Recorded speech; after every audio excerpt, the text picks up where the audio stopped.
Techniques to build an unshakable mind for life. Pressure doesn't break you. It reveals you. That is not a comforting thought. It's not supposed to be. It's a precise one, because if pressure only breaks what was already weak, then the question becomes, and it's a question you need to sit with honestly, what does yours reveal? Think about the last time something genuinely difficult arrived. Not the ordinary friction of a hard day, but the kind of pressure that got into you. The kind where your thinking got clouded, where your responses came out wrong, where you said or did something you later had to account for, where the version of yourself that showed up was not the version you intended. What was revealed in that moment? Not a flaw in your character, not evidence that you're fundamentally not equipped for difficulty. What was revealed was the state of your training, your current capacity, the gap between the pressure the situation applied and the strength you had built to meet it. That gap is what this audiobook closes. Not through reassurance, not through techniques that make difficulty feel smaller, but through the precise, deliberate construction of a mind that meets pressure differently, that processes it without being processed by it, that can hold itself together when everything in the environment is designed to pull it apart. Most people approach mental strength backwards. They wait until they're under pressure to try to find it. They look for steadiness in the middle of the storm, which is exactly when steadiness is least available. They perform composure without having built it. They attempt control without having trained for it. And when those performances collapse, and they do collapse, they conclude that they simply aren't built for this. That some people handle pressure well and others don't. And that's just the way it is. That conclusion is wrong, and everything that follows will demonstrate precisely why it's wrong. Resilience is not a trait you either possess or lack. It is a capacity that is built through specific practices, applied consistently over time. Like any genuine capacity, it is developed through the kind of training that most people are too impatient, too distracted, or too uncomfortable with the process to sustain. You are here. That suggests you are willing to sustain it. What follows is not inspiration. It is instruction. Precise, psychologically grounded, practically applicable instruction in the construction of a mind that does not break under pressure, not because it has become invulnerable, but because it has become trained. The question is what pressure reveals. By the end of this, it will reveal something different. Let's build it. Introduction. Why most people break under pressure. You don't lose control suddenly. You lose it slowly and then all at once. This is how most breakdowns under pressure actually work. Not through a single catastrophic event that exceeds anyone's capacity, but through a process of gradual erosion that no one notices, including the person it's happening to, until the final accumulation tips into collapse. Understanding this mechanism is the first task, because you cannot train against something you have not accurately mapped. And the map that most people are working from, the one that treats pressure as a discrete event that either can or cannot be handled, is wrong in ways that leave them vulnerable precisely when they believe they're prepared. The misunderstanding of resilience starts here. Resilience, as it's commonly understood, is treated as a kind of buffer. As if a resilient person has more cushion between themselves and difficulty, more tolerance for stress before it starts to affect them. as if the difference between the person who holds together under pressure and the person who doesn't is simply a matter of how much pressure they can absorb before something gives. This model is incomplete, and its incompleteness is what makes it useless for actual training. Because if resilience is just a buffer, just more tolerance for more stress, then the prescription for building it is simply to endure more. Expose yourself to more difficulty and you'll develop more capacity. Toughen up, push through. This produces one kind of change. It produces a person who has been habituated to certain kinds of pressure, who no longer flinches at what once made them flinch. But habituation is not the same as strength. A person can be habituated to difficulty and still break catastrophically when the nature or intensity of the pressure changes. They've simply raised their threshold for the familiar, without building genuine adaptability. Genuine resilience is something more precise. It is the ability to maintain the quality of your judgment, the quality of your behavior, and the quality of your relationship to your own internal state under conditions that are actively working to degrade all three. Note what is being asked for here, not the absence of being affected, not the pretense of indifference, but the maintenance of quality of the standards you have set for how you think, how you act, how you treat yourself and others, even when the conditions are working against that maintenance. This is a significantly more demanding definition, and it is also a significantly more useful one, because it points directly at what needs to be trained. The illusion of mental strength is one of the most persistent problems in this domain. It appears in two forms. The first is the person who has never been genuinely tested and believes they are strong because they have not yet failed. They've handled the ordinary pressures of ordinary life without significant difficulty.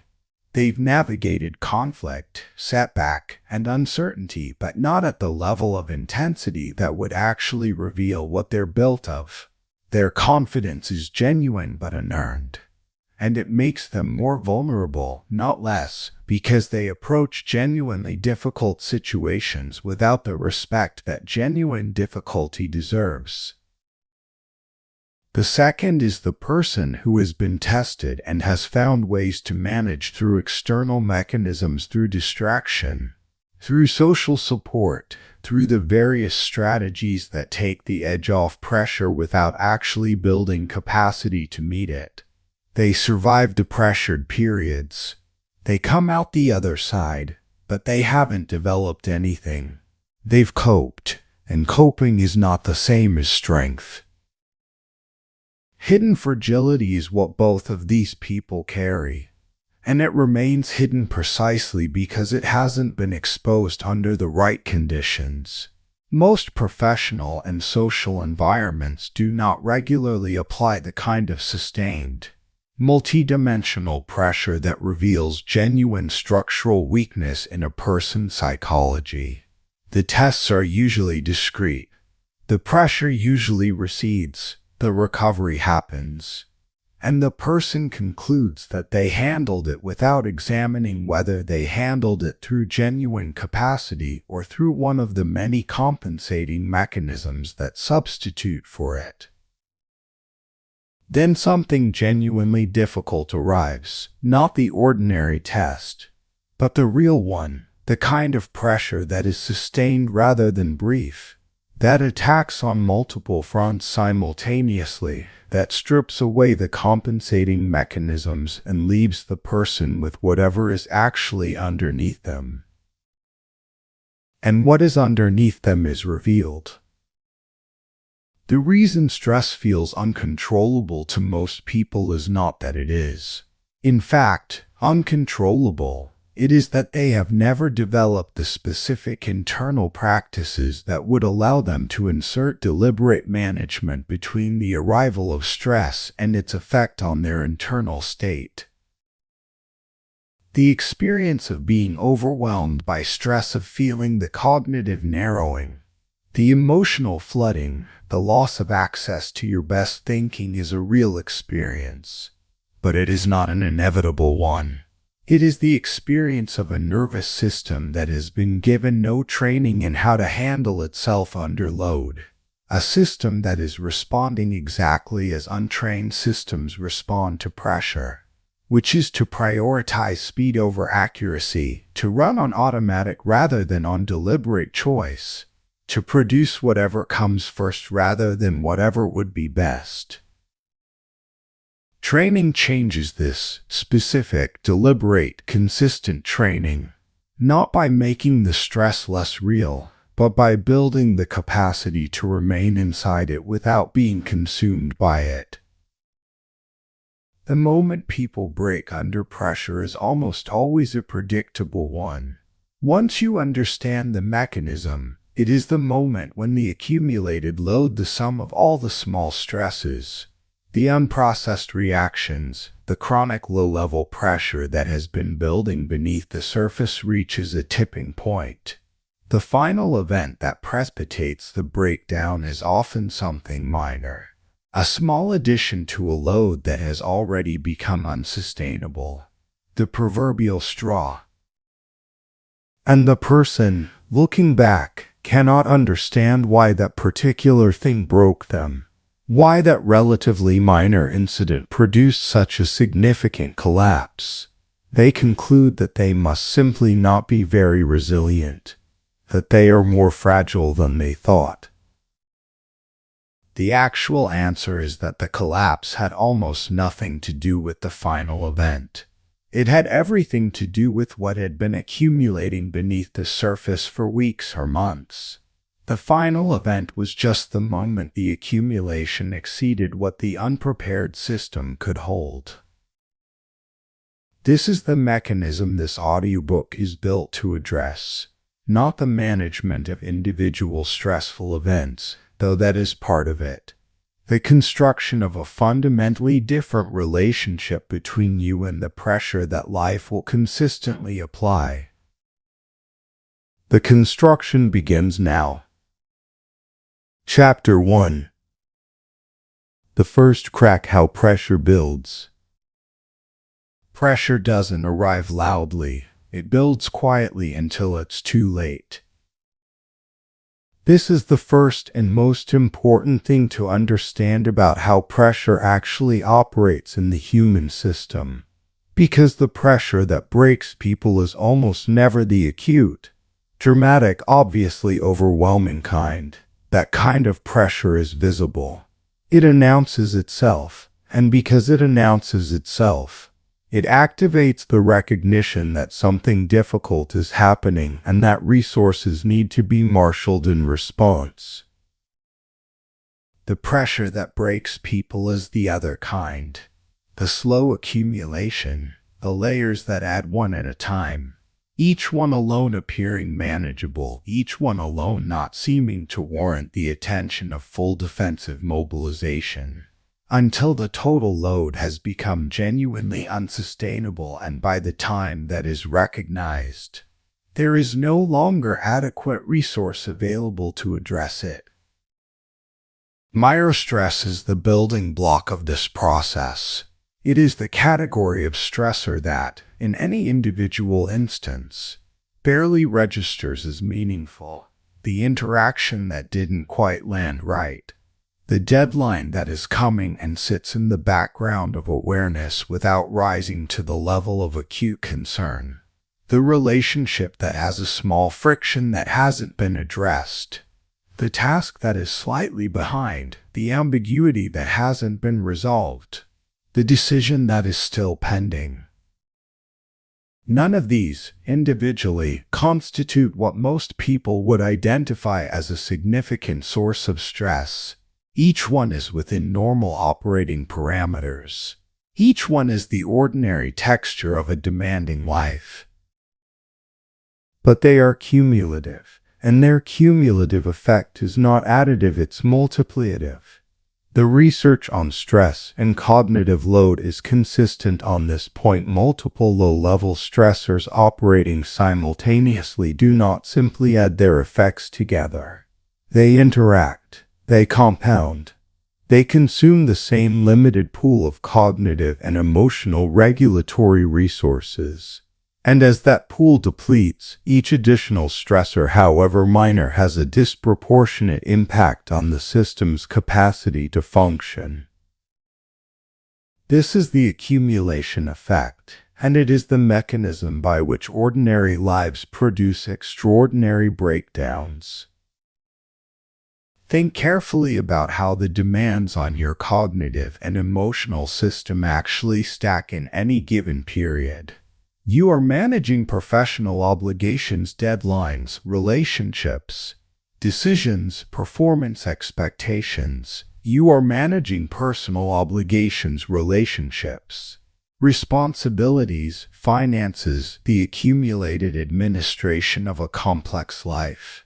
You are managing your own internal states, the anxieties, the uncertainties, the desires and disappointments that constitute the ordinary texture of being alive. Each of these domains is making demands on the same finite system. And the system's capacity is not fixed. It varies with sleep quality, with nutrition, with physical condition, with the degree to which previous loads have been adequately processed and cleared. A system operating on degraded inputs, accumulated sleep debt, chronic physical tension, processed emotion that was never fully processed, has significantly less capacity available for the demands placed on it. Invisible overload is what results from this combination of multiple demands on a degraded system. It is invisible because neither the individual demands nor the individual degradations appear separately to be catastrophic. The sleep is a little thin, but that's normal. The workload is heavy, but it's been heavy before. The relationship has a small unresolved tension, but it's been tense before. Each element alone has been handled before. What has not been handled before is this particular combination, at this particular level of system degradation, at this particular density of simultaneous demand. The combination is qualitatively different from any of its components, and because it has never been encountered in exactly this form, the system has no trained response for it. It simply attempts to continue as if the conditions were ordinary, as if the capacity that was available in less loaded times is still available now. It isn't, and the gap between the assumed capacity and the actual available capacity is where the invisible overload lies. The early warning signs of invisible overload are specific and clearable. This is where the training begins, not in the management of crisis, but in the recognition of the conditions that precede it. The first sign is the narrowing of patience. When interactions that would ordinarily be navigated with ease begin to generate friction, when the routine requests of others feel like impositions, when the minor delays and inconveniences of ordinary life feel disproportionately irritating, the system is signaling that its tolerance margin has contracted. There is less buffer between stimulus and reaction, less space between what happens and how it is received. This narrowing of patience is often attributed to the specific people or situations that are triggering it. The colleague is more annoying than usual. The commute is more frustrating than usual. The conversation partner is less considerate than usual. But the actual source is not the external trigger, it is the internal state of the system that is processing the trigger. The trigger is ordinary. The system's capacity to absorb it without excessive reaction has degraded. The second early warning sign is difficulty concentrating on things that would ordinarily hold attention without effort. Tasks that are routine begin to require more deliberate effort to complete. The mind wanders more frequently and more significantly during work that should have a clear forward momentum. The experience of being pulled toward distraction, toward anything that provides a break from the demands of concentrated attention, becomes noticeably stronger. This is the system attempting to reduce the load on already strained cognitive resources. Concentration is expensive. It requires the kind of sustained, directed attention that draws heavily on the same regulatory resources that are being depleted by the accumulated pressure. When the system is under significant invisible load, concentration becomes difficult not because the tasks have become more complex, but because the resources available to sustain the effort have diminished. The third early warning sign is the disruption of sleep. Not necessarily the inability to sleep, though that is one form it takes. Often it is the alteration of the quality of sleep. The mind that cannot fully disengage at night. The pattern of waking in the early hours with thoughts already active. The sense of not being rested despite adequate hours. The dreams that carry an anxious or effortful quality rather than the restorative character of genuinely deep sleep. Sleep is the primary mechanism through which the cognitive and emotional regulatory system is restored.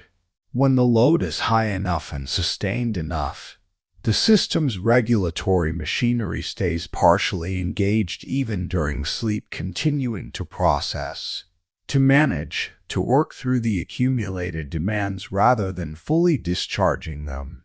The restoration is incomplete. An incomplete restoration means the next day begins with less capacity than the previous day ended with.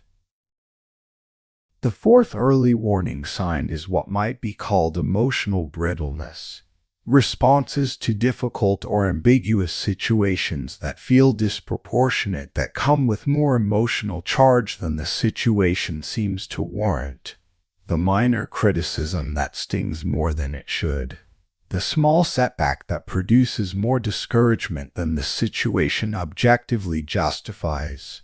The ambiguous message that generates more anxiety than it would on a day when the internal system had adequate reserves.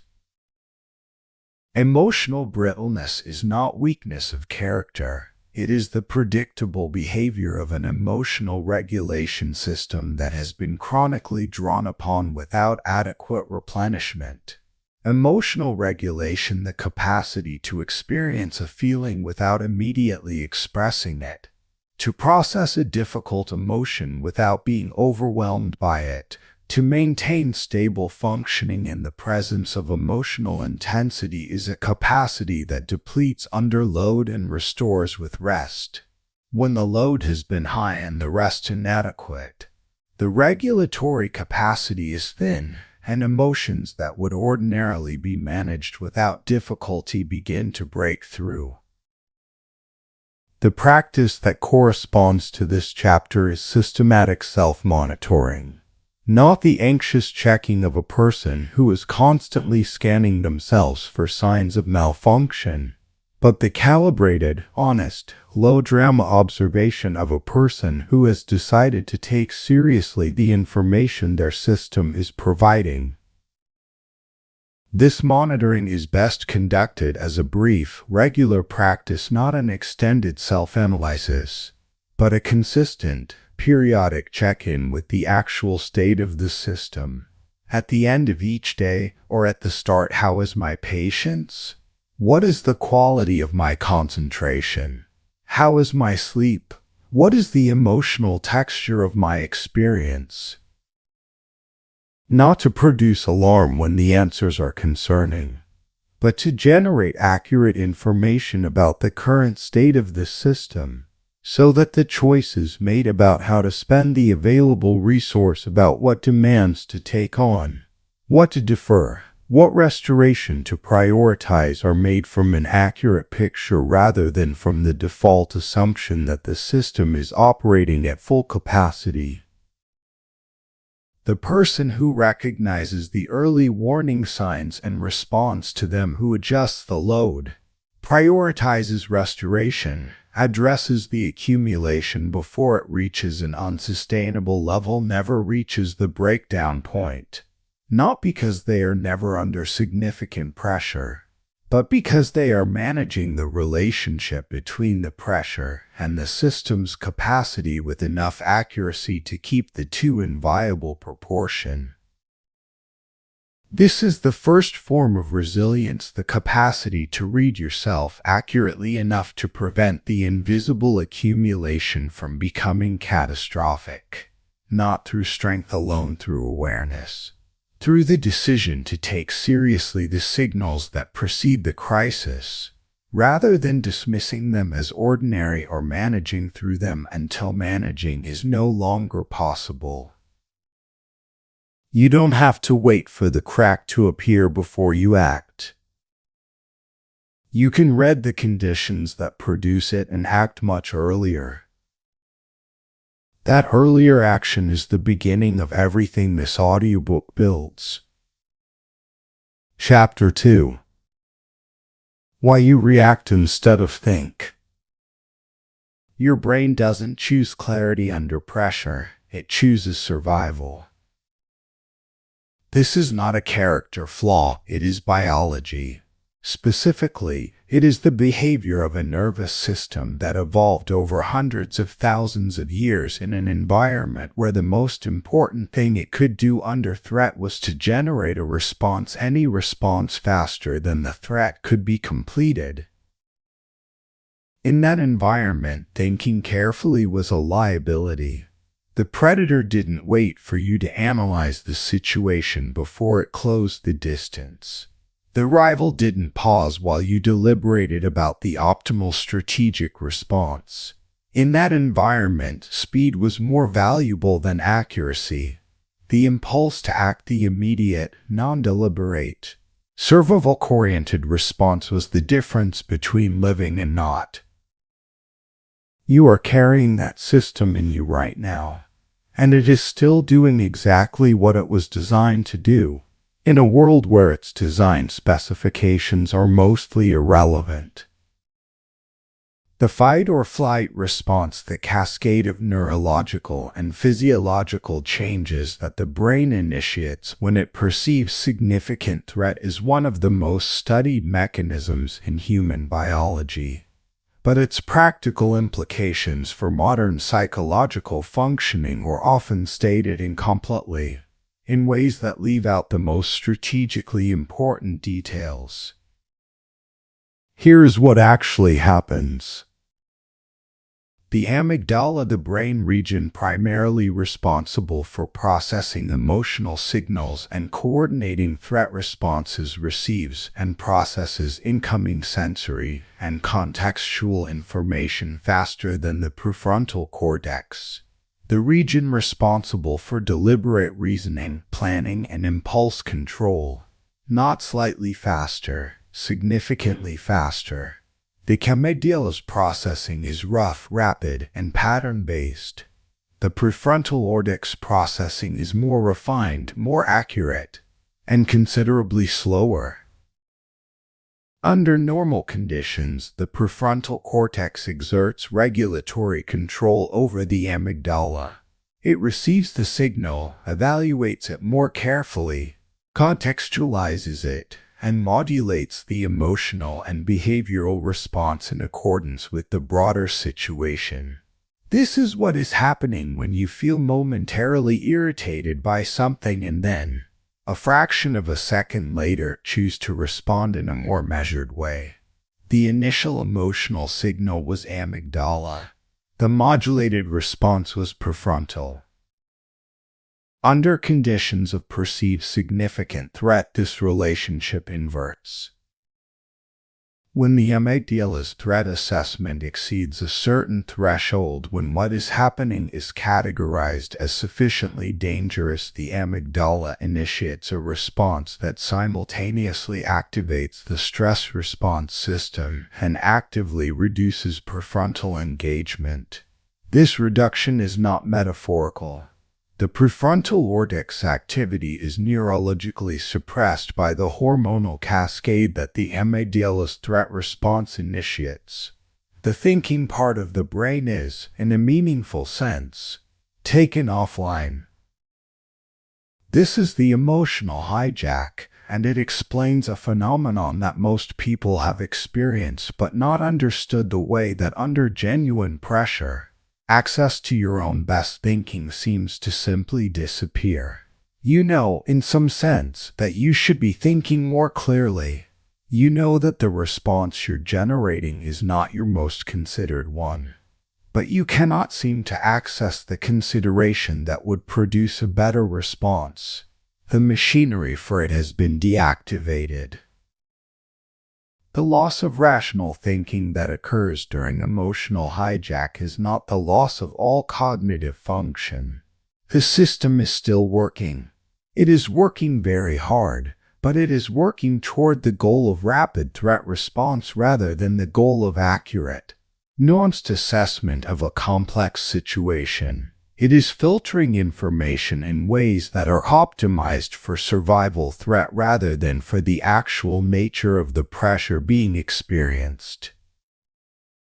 This filtering has specific and predictable characteristics. Attention narrows to the most threat-relevant elements of this situation, the things that seem most immediately dangerous, most potentially catastrophic, most in need of immediate addressing, while simultaneously becoming less available to the broader context, the nuance, the information that would lead to a more accurate overall assessment. This is called attentional narrowing, and it is both adaptive in genuine survival threat situations and profoundly counterproductive in the complex, multivariable situations where most modern pressure actually occurs. Memory access also changes. Under emotional hijack, the memories that become most accessible are those associated with similar emotional states, particularly memories of previous threat and previous negative outcomes. The brain is drawing on its pattern library for responses that worked in previous high-threat situations. And the entries in that library that are most available are the ones with the strongest emotional tag. This is why people under significant stress tend to catastrophize, to generate worst-case interpretations with a facility that would be puzzling to anyone observing from a calmer vantage point. The brain, searching its library for what this situation resembles, keeps finding the most alarming matches. Automatic reactions emerge from this process, not deliberate behaviors chosen from a range of available options, but the behavioral outputs of a system that has bypassed the deliberative mechanism and is running on the pattern matching, speed-optimized, survival-oriented programming of the ancient response system. These reactions feel from the inside like responses. They feel like choices, but they are not. They are impulses that have not been subjected to the deliberative review that would qualify them as genuine choices.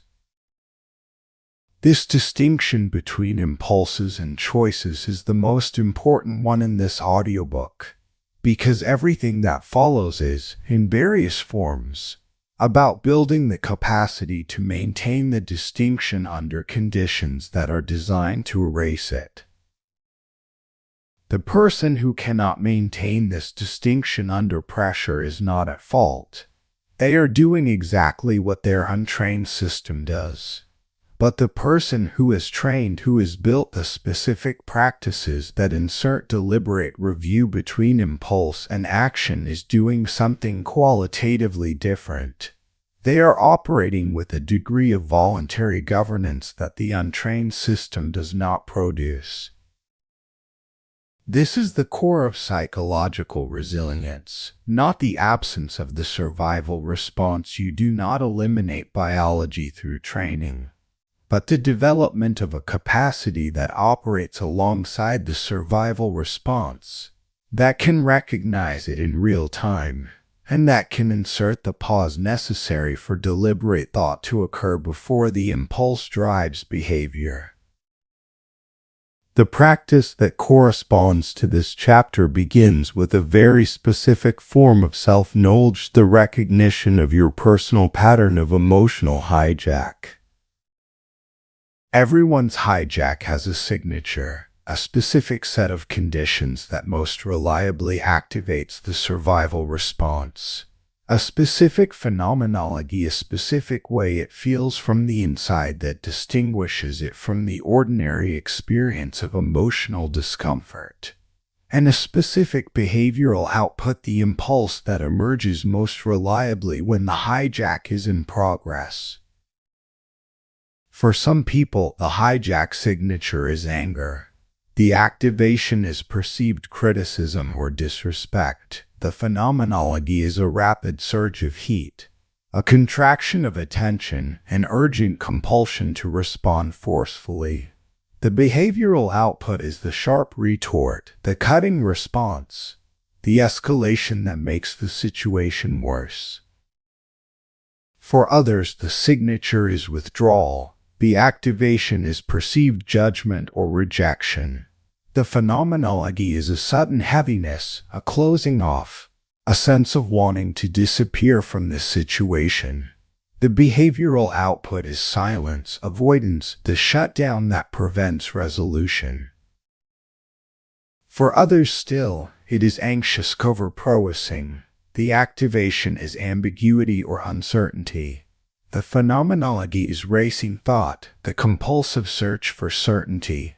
The generation of increasingly alarming interpretations. The behavioral output is excessive communication, premature action, the attempt to resolve uncertainty before it is actually resolvable. These are not the only patterns. They are examples of the category. Your pattern may be one of these, some combination, or something distinct. The work of this chapter is to map it with precision. The mapping process is simple but requires honesty. Recall the last several situations in which your response felt, in retrospect, like something other than your best judgment. What was the common feature of the activation? What did it feel like in the body and the chest? The stomach, the jaw, the hands in the seconds before the reactive response emerged? And what did the reactive response look like? What was the impulse that emerged, whether or not it was acted upon? These three elements, the activation pattern, the somatic signature, the behavioral impulse, constitute the map of your personal hijack response. And the purpose of the map is this: once you know what the hijack feels like from the inside, you can recognize it while it is happening. And once you can recognize it while it is happening, you have the option of responding to the recognition rather than simply being carried by what comes next. This is not control of the hijack, it is awareness of it. And awareness, as will become clear in the next chapter, is the precise prerequisite for control. You don't choose how pressure arrives, but you can learn to recognize what it does to your system in the specific, personal, precise terms that make recognition possible in real time. That recognition is the first act of deliberate governance. And deliberate governance is what we're building. Chapter 3. The discipline of not reacting. Control begins where reaction ends. Not after it ends, not once it has run its course and you are left to manage the consequences. At the precise point where it ends, in the gap between the impulse and the action, between what the system generates automatically and what you choose to do with what it generates. This gap is where the entire discipline lies. It is where resilience is exercised. It is the territory that this chapter is about, not as a concept, but as a practice, a specific, developable, trainable practice that can be strengthened through deliberate repetition until it becomes not just available but automatic. The gap has a name. It is sometimes called the response window. It is the interval of time between when an impulse is generated and when a behavioral response occurs. In the untrained system, this window is extremely short enough that, for most practical purposes, it effectively doesn't exist. The impulse and the response are nearly simultaneous. The reaction happens before deliberation has time to begin. In the trained system, the window is wider. Not infinitely wide, the impulse is still generated, the physiological activation is still present, the emotional charge is still real, but between the impulse and the behavior, there is now a measurable interval, an interval in which something other than the impulse can occur, in which a different kind of processing can engage, in which genuine choice, based on something more considered than the first thing the system produces, becomes available. Widening this window is the first and most fundamental target of resilience training. Everything else in this audiobook is built on it. The interruption of impulse is how the window is created, not the suppression of the impulse. Suppression is different from interruption, and its consequences are different. Suppression pushes the impulse downward without processing it, which means it remains as a pressure in the system, seeking expression in indirect and often more damaging forms. Interruption is different. It is the deliberate insertion of a pause between impulse and action, during which the impulse can be acknowledged, evaluated, and responded to with something more considered than simple enactment. The mechanism of interruption is awareness, specifically, the real-time recognition that an impulse is active. This sounds simpler than it is, because in the midst of genuine activation, in the middle of the hijack experience described in the previous chapter, awareness of the impulse as an impulse is not easy to maintain. The hijack produces the subjective experience that the impulse is not an impulse at all. It feels like a reality assessment, like an accurate reading of what is happening and what it requires, like the obvious and necessary response to what is clearly the situation. The untrained person in this state acts. They respond to what feels like clear reality with what feels like obvious necessity. And they discover, sometimes immediately, sometimes much later, that what felt like clear reality was a pressure-distorted reading of a more complex situation. That what felt like obvious necessity was a survival-optimized impulse that was not well suited to the actual demands of this situation. The trained person in the same state can maintain or recover enough awareness to recognize the experience as activation, not through superior intelligence or superior emotional constitution, through practice, through the specific, deliberate practice of recognizing what activation feels like from the inside, until that recognition becomes rapid enough to be useful in real time. This is the awareness gap, the moment in which awareness can interrupt the automaticity of the reactive response, and it is built through the mapping practice described in the previous chapter, followed by the deliberate cultivation of a specific physical anchor. The physical anchor is whatever signal in your body most reliably appears early in the hijack sequence. For most people, it is something in the chest or stomach, a tightening, a surge, a sensation that is distinct enough to be noticeable but brief enough to be present at the very beginning of the activation rather than only at its peak. For some it is in the jaw or hands. For some it is in the quality of the breath, a sudden shallowing or holding. The anchor becomes the trigger for interruption, when you feel it, not when you decide to check for it. But when it appears in the course of ordinary experience, it serves as a direct signal that activation is beginning, that the system has shifted into a mode that will, without intervention, produce the reactive impulse, that the window is available right now, in this moment, if you choose to use it.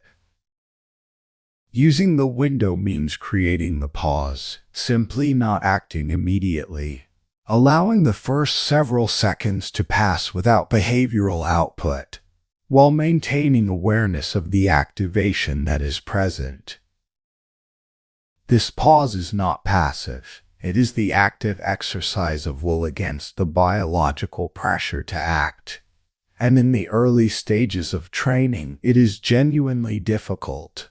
The pressure to respond immediately, to say the thing that is rising, to take the action that the impulse is driving toward, to resolve the discomfort of activation by discharging it into behavior is strong.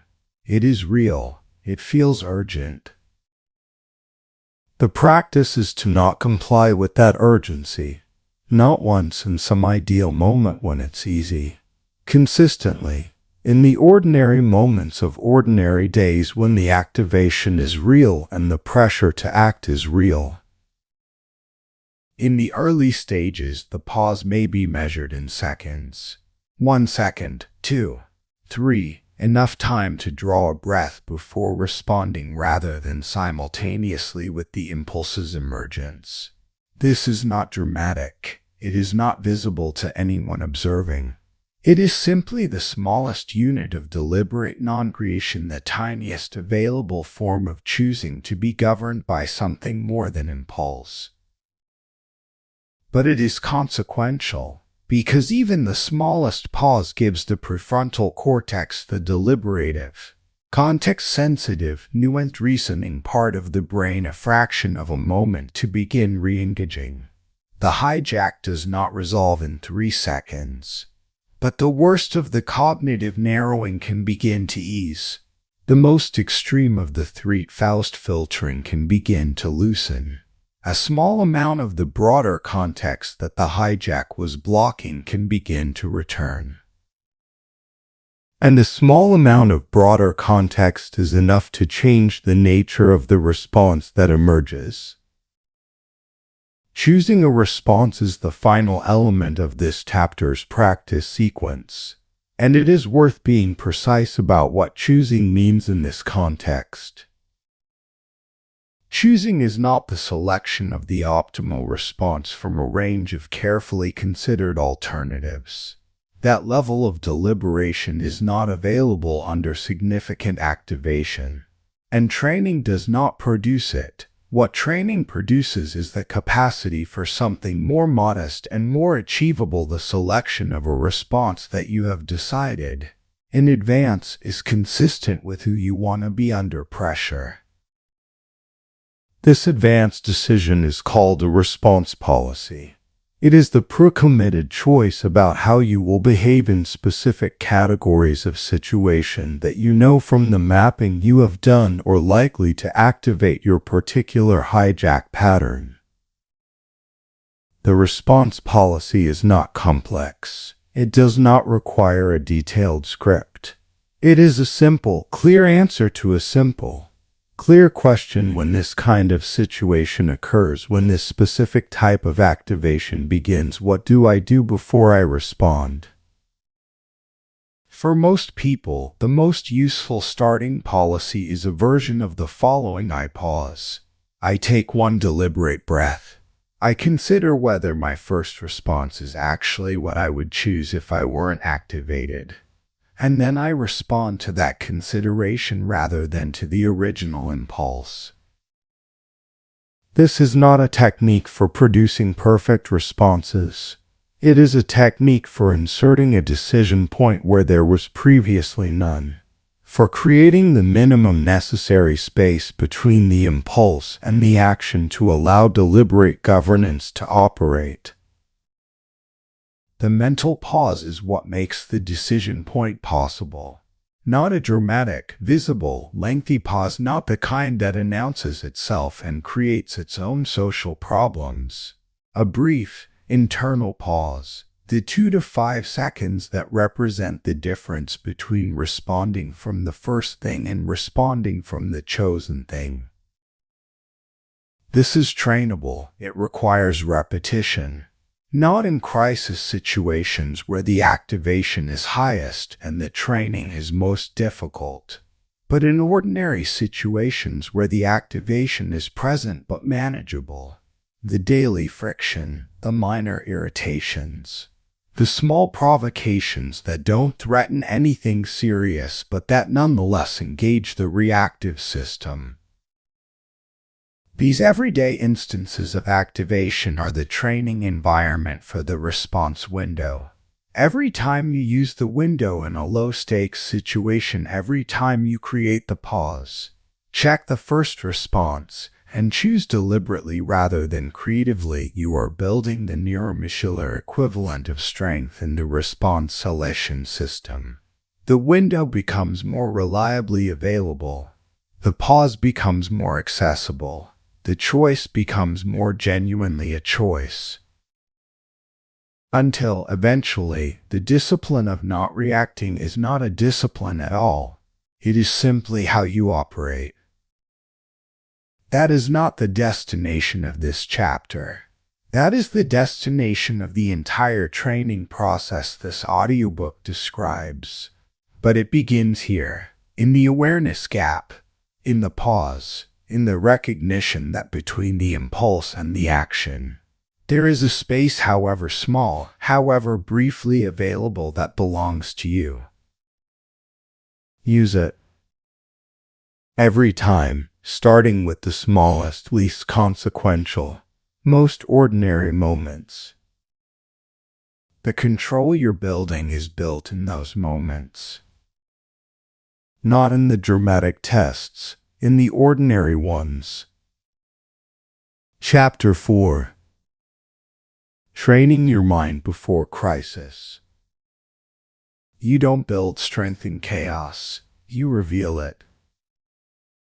This is not merely rhetorical. It is a description of how capacity actually develops in any system, biological, mechanical, or psychological. Capacity is built under conditions of manageable challenge and adequate recovery.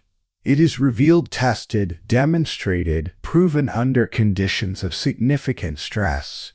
The two are not the same situation, and confusing them is one of the most common and consequential errors in the training of psychological resilience. Consider the analogy of physical strength. You do not build muscle under maximum load. Under maximum load, you either perform what you have already built or you fail. The building happens in controlled, progressive training, in the deliberate application of loads that are challenging but manageable, followed by adequate recovery, followed by incrementally increased challenge. The maximum performance is the demonstration of what the training has produced. It is not the training itself. Psychological resilience develops identically. The crisis is not the training environment. The crisis is the test. And the person who enters a crisis without prior training is not building resilience. They are discovering what they currently have and hoping it is sufficient. Most people treat psychological strength the way an athlete would treat physical performance if they never trained between competitions. They show up to each crisis with whatever their baseline capacity is. They get through it or they don't. They recover slowly, often incompletely, and then they wait for the next crisis, having built nothing from the previous one except perhaps a slightly higher tolerance for the specific type of difficulty they just experienced. This is not training. This is repeated trial without development. The crises accumulate. The system's resources are repeatedly drawn down without deliberate replenishment. And the person becomes, over time, not more resilient but more depleted, more vulnerable, not less to the next significant pressure. Daily resilience training is the alternative, and it does not require creating artificial difficulty in your life. It requires using the difficulty that is already there, the ordinary pressures of an ordinary day, as the deliberate training medium. Mental conditioning is the process by which specific psychological capacities are developed through repetitive engagement with the conditions that require those capacities. Like physical conditioning, it is progressive. The challenge level increases as the capacity increases. Like physical conditioning, it requires both adequate challenge and adequate recovery. Unlike physical conditioning, it produces changes that are structural rather than merely performative, changes in how the system itself is organized, not just in the behaviors it can produce when it's trying hard. The specific capacities being conditioned through daily practice are the ones this audiobook describes: the awareness of activation, the pause before response, the capacity to maintain cognitive function under emotional intensity, the ability to recover quickly, the maintenance of stable identity under external pressure. Each of these capacities has a corresponding practice, and each practice can be engaged daily in the ordinary situations that daily life consistently provides. The practice of repetition is foundational and frequently underestimated. The repetition is not repetition of content. It is not useful to repeatedly read or listen to descriptions of what you should do under pressure. The repetition that builds capacity is the repetition of the actual behavior under actual conditions of activation. Every time you create the pause in an ordinary moment of activation, you are adding a repetition. Every time you apply the awareness practice, noticing the body state, identifying the activation type, choosing the response, you are adding a repetition. Every time you bring the settled breathing to a moment of internal noise, you are adding a repetition.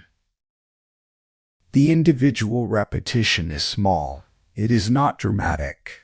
It feels like nothing more than a slightly more deliberate navigation of a slightly difficult moment. But the accumulation of repetitions is what builds the structural change. The neural pathways that support the pause behavior become more robust through use. The recognition of the activation pattern becomes more rapid through practice. The access to the settled breathing under conditions of internal noise becomes more reliable through repetition. Preparedness is the goal of this conditioning process. Not the preparedness of a person who has planned for specific scenarios. That kind of scenario-specific preparation is of limited value because crises are rarely exactly what you planned for. The preparedness of a person who has developed genuine capacity, who has built the actual psychological musculature that genuine difficulty requires, and who can therefore apply that capacity to whatever form the pressure actually takes. This is the distinction between tactical preparation and fundamental capacity building. Tactical preparation rehearses specific responses to specific predicted situations. A fundamental capacity building develops the underlying capabilities that can be applied to unprecedented situations as well as predicted ones. The training described in this audiobook is fundamental capacity building. The specific practices are not scripts for specific scenarios. They are the development of the core capacities: awareness, pause, regulation, clear thinking, recovery, that are relevant to virtually every category of significant pressure. The daily training structure worth adopting has three components. The first is a brief morning practice of intentional state setting. Not meditation in any elaborate sense, though meditative practices can support this if they are already part of your life. Simply before the day's demands have fully activated, take 5 minutes in a quiet or relatively quiet state to set a specific intention for that day's resilience practice. What is the specific behavior you are committing to practicing today? What is the specific situation, the type of interaction, the category of difficulty that most commonly activates your reactive pattern? And how will you respond to the next instance of it when it occurs? This intentional state setting does several things. It activates your awareness of the practice before the day has offered the situations that will require it. It makes the deliberate behavior more accessible when those situations arise, because the system has already been primed for it. And it creates a specific commitment, a specific behavior, and a specific type of situation rather than the vague commitment to do better that produces no behavioral change. The second component is real-time recognition and application. This is the actual training, the repetitions of the practice in the ordinary moments that the day provides. The irritating interaction, the unexpected pressure, the ambiguous message, the small frustration. Each of these is a training opportunity, and the person who is treating daily life as a training environment sees them as such. The recognition is this is a training moment. This is the activation, present right now, in this ordinary situation. The practice is available. Apply it. Not every time will be successful in the sense of producing the ideal response. That is not the standard. The standard is, was the practice applied? Was the pause attempted? Was the awareness present? Was there at least a gesture toward deliberate governance rather than purely automatic reaction? Even failed applications, moments where you attempted the pause and the reactive response came anyway, are valuable if they are followed by honest observation of what happened. The observation itself strengthens the mapping of your personal pattern and makes the next application more accurate. The third component is a brief end-of-day review. Again, not elaborate, 2 to 5 minutes of honest accounting. Where did the activation occur today? Where was the practice applied successfully? Where did it fail? What does the pattern of successes and failures tell you about where the capacity is strongest and where the development still needs to go? This review is the feedback loop that makes the training progressive rather than simply repetitive. Without feedback, repetition produces automaticity but not precision. You become faster at the same behavior without necessarily improving the behavior itself. With feedback, repetition produces development. The behavior becomes more accurate, more precisely applied, more reliably available in the specific conditions that most need it. The combination of intentional state setting, real-time practice, and honest review constitutes a training program. Not an ambitious one in terms of time investment. The total daily time commitment is approximately 10 minutes, distributed across the beginning and end of the day, but genuinely developmental in terms of what it produces when sustained over weeks and months. The capacity that this daily practice builds is not the performance of resilience. It is the actual possession of it, the structural change in how the system responds to pressure, not as an acute effortful act, but as the default mode of a well-trained mind. This is what preparedness means in the context of psychological resilience. Not a plan, not a script, not a set of techniques to be deployed when things get hard. A mind that has been consistently trained to respond to pressure with a quality of awareness and governance that the untrained mind cannot access. Build it daily, not dramatically, consistently. The training happens in the ordinary days. The strength is revealed in the difficult ones. Chapter 5. Emotional pressure and internal noise. The louder your emotions, the weaker your decisions. This is not a statement about emotions being problematic. Emotions are information. They are the system's rapid reassessment of significance, what matters, what threatens, what is worth pursuing or avoiding. They are not noise in themselves, but when they become dominant, when their volume exceeds the level at which they are still functional signal and tips into the range of overwhelming flooding, they cease to be information and become interference. The distinction is important. Emotions as information are valuable and should not be suppressed. Emotions as overwhelming noise actively degrade the quality of cognitive function. And the difference between the two is not the type of emotion, it is the intensity and the degree to which the emotion is consuming cognitive resources that would otherwise be available for reasoning. Anxiety loops are one of the most common and most disabling forms of internal noise. They operate on a mechanism that is worth understanding precisely, because understanding the mechanism is what makes it possible to interrupt it. An anxiety loop begins with an uncertain or threatening thought, typically a what-if, that the mind latches onto and processes repeatedly. The repetitive processing generates emotional activation, a felt sense of anxiety in the body. The emotional activation then primes the mind to find more evidence for the threatening interpretation. Because a system that is anxious is actively searching for what to be anxious about, the search produces additional threatening thoughts, which generate additional activation, which generates additional threat. Faust search. The loop is self-sustaining and self-amplifying. What makes anxiety loops so persistent is that they have the subjective quality of productive problem solving. The mind is working hard.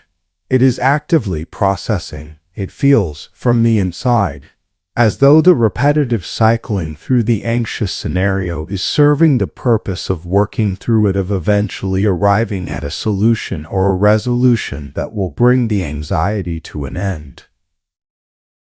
In most cases, this quality is illusory. The anxiety loop is not working toward a solution. It is cycling through the same material repeatedly, generating the same emotional activation each time through, without producing anything new that would allow the resolution it appears to be seeking. The subjective feeling of productive processing is the system's self-descriptive characterization of what is actually an anxious cycling that is preventing the genuine evaluation that resolution would require. Understanding this allows a different response when you recognize that a loop is active. Not the attempt to think harder or more carefully through the anxious scenario, which feeds the loop by providing more material for it to cycle through, but the deliberate interruption of the cycle through a specific technique that the next chapter will address in detail. Fear amplification is the related but distinct process by which threat signals become progressively more intense without any corresponding increase in the actual objective threat. It is the mechanism by which a moderate concern becomes a significant fear, and a significant fear becomes a consuming preoccupation, without anything having actually changed in the external situation. The mechanism of amplification is simple. The mind is subject to what researchers call cognitive confirmation, the tendency to give more weight to information that confirms an existing assessment than to information that challenges it. When the initial threat assessment produces anxiety, the subsequent processing of the situation is biased toward information that confirms the threat. Confirming information is noticed, weighted heavily, and retained. Disinfirming information, evidence that the situation is less threatening than it appears, tends to be noticed less, weighted lightly, and forgotten quickly. As the confirming information accumulates, the threat assessment intensifies. The fear grows not because the situation is becoming more threatening, but because the processing of the situation is systematically biased toward the evidence of threat and against the evidence of safety. This is amplification, and it is entirely generated by the internal processing of the anxious mind, not by the external situation at all. Overthinking is the third major form of internal noise, and it is distinct from both anxiety loops and fear amplification, though they often co-occur.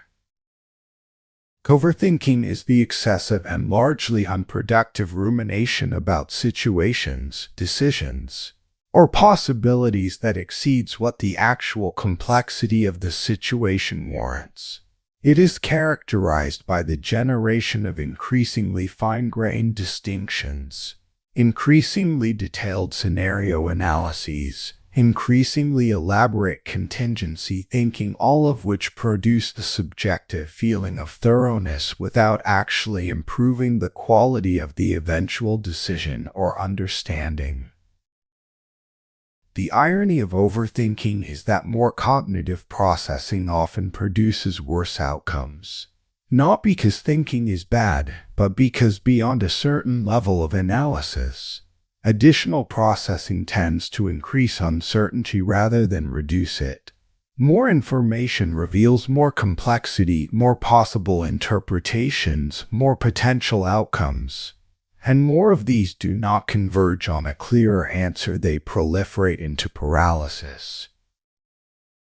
Mental noise, as a general category, describes the state of a mind whose internal activity has reached a level of intensity that actively interferes with function. It is not the presence of thought and feeling that is simply the state of being alive and mentally active. It is the specific combination of excessive intensity, circular or amplifying processing, and the consumption of cognitive resources that would otherwise be available for actual engagement with the actual situation.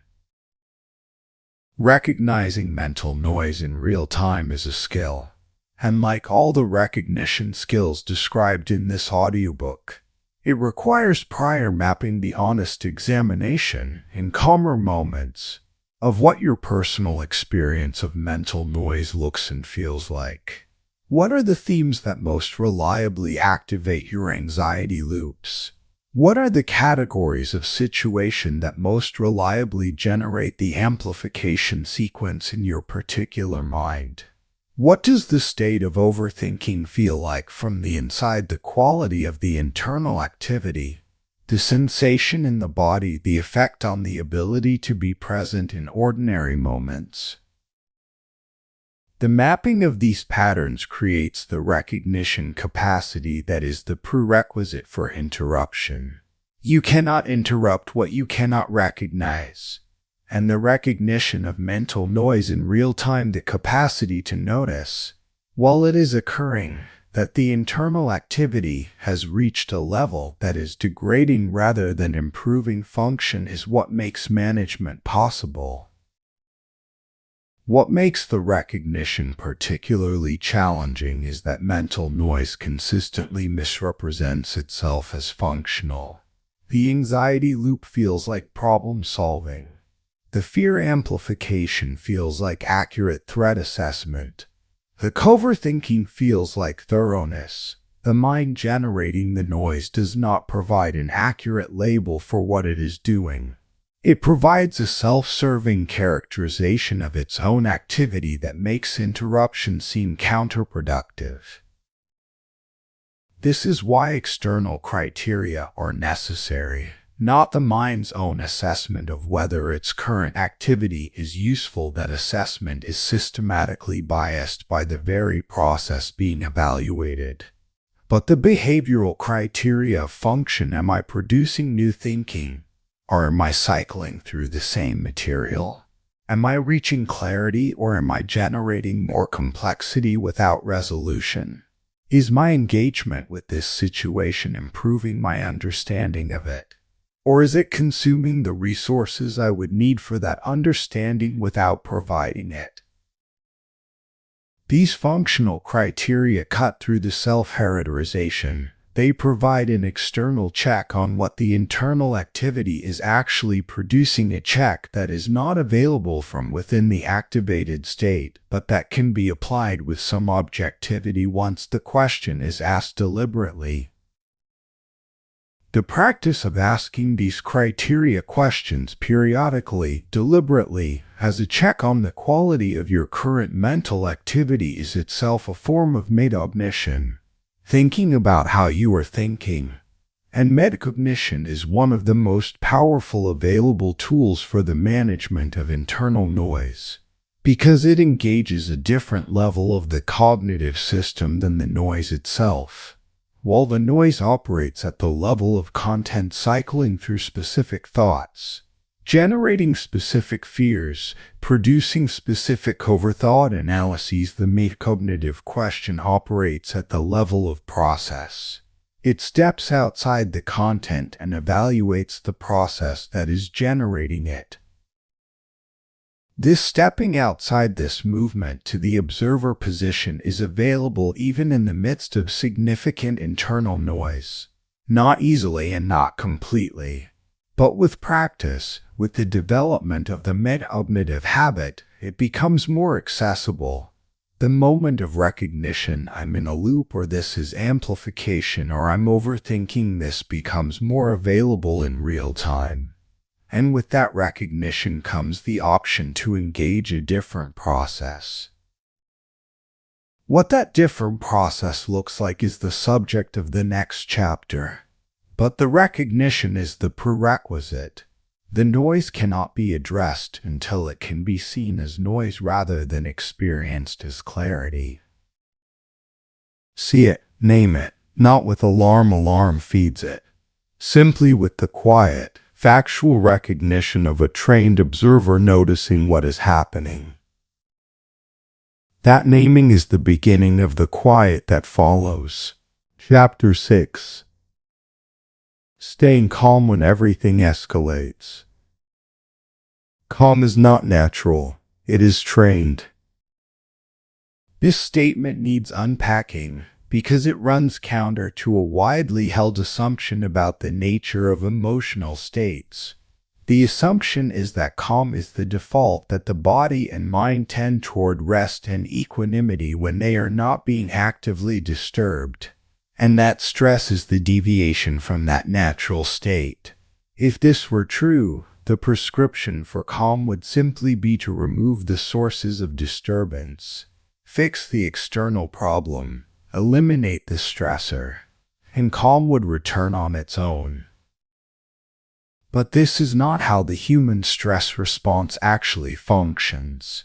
The human stress response does not require accurate, proportionate threat to remain activated. It can be sustained by anticipated threat, by the mind's own generation of what-if scenarios, by the residue of previous activations that haven't fully cleared, by the chronic low-level activation of a system that has not had adequate deactivation time.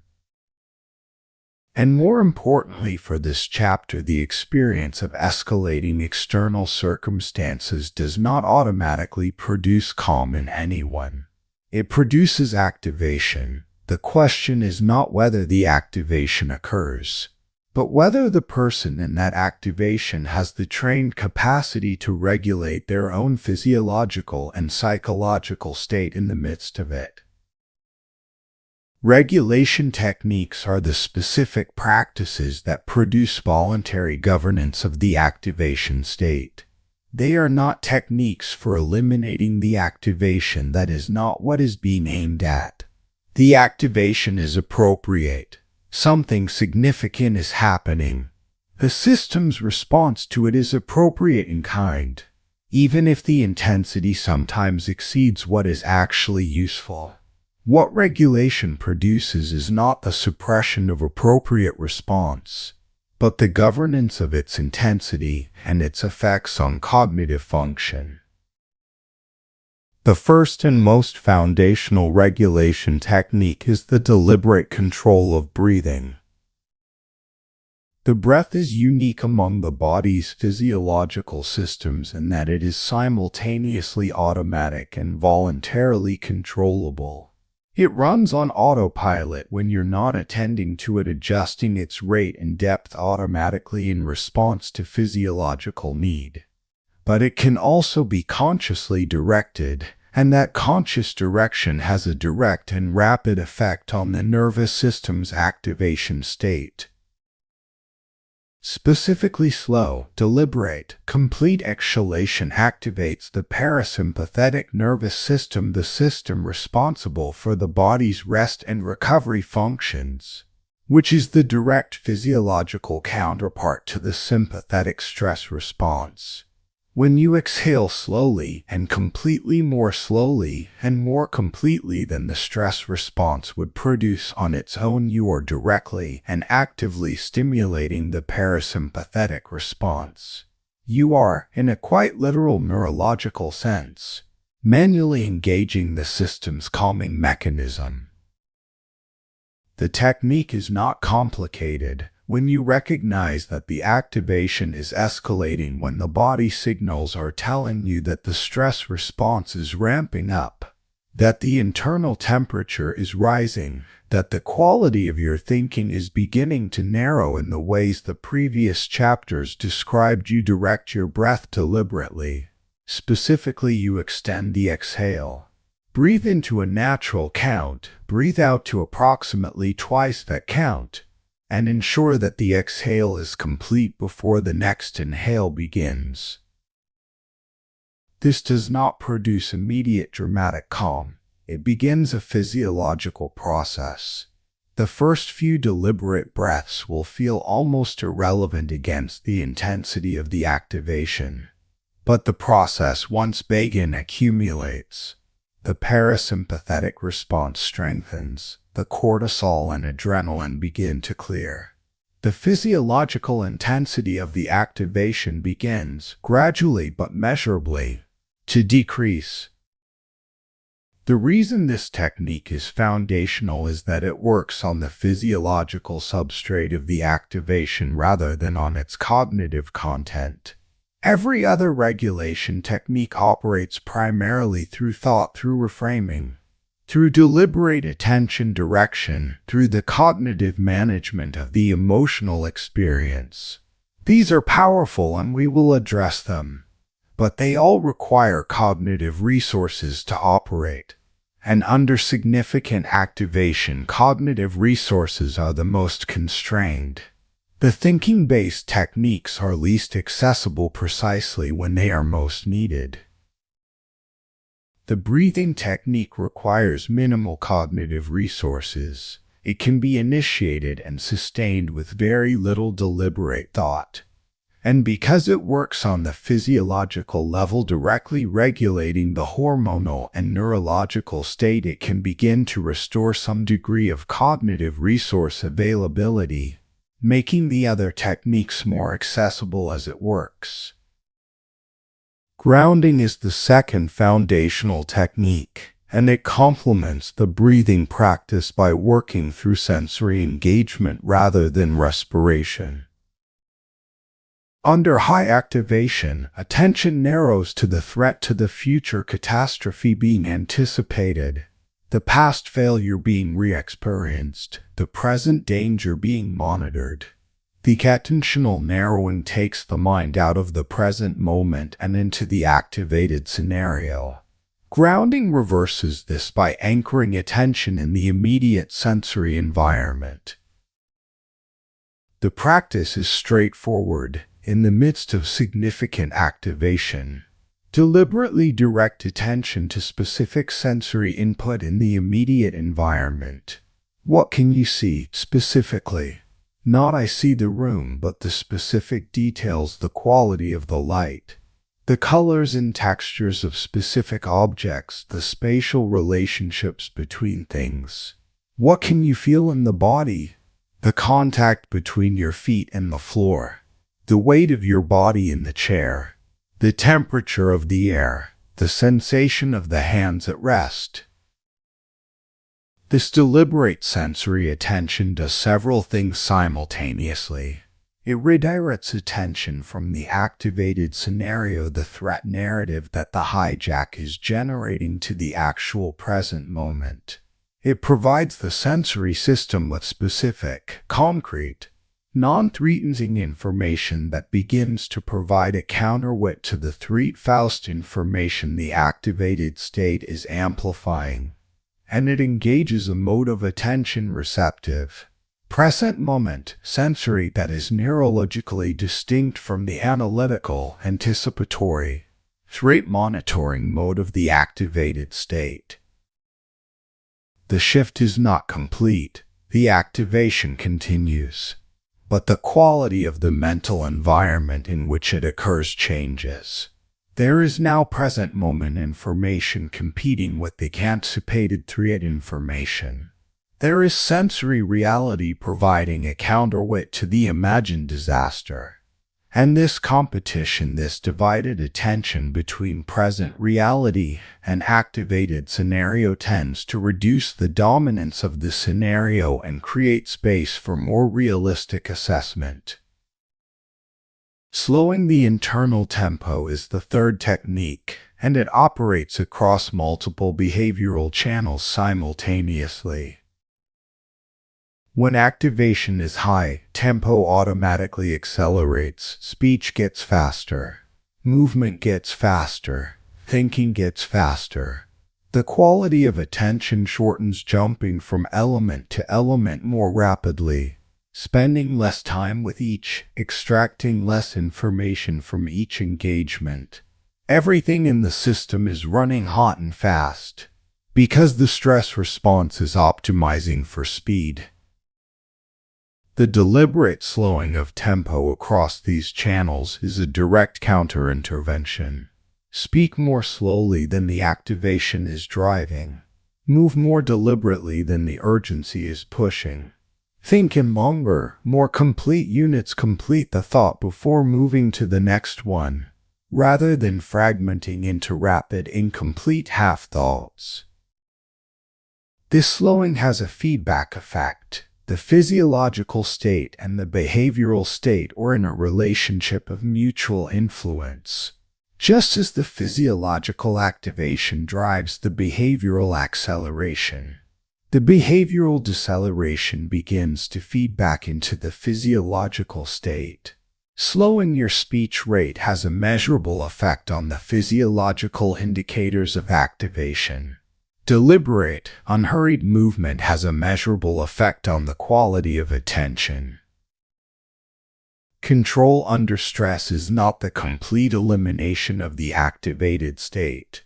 It is the management of the activated state to a level at which cognitive function remains adequate, at which the quality of judgment, while not what it would be under optimal conditions, is still serviceable, at which the responses produced are still genuinely chosen rather than purely reactive.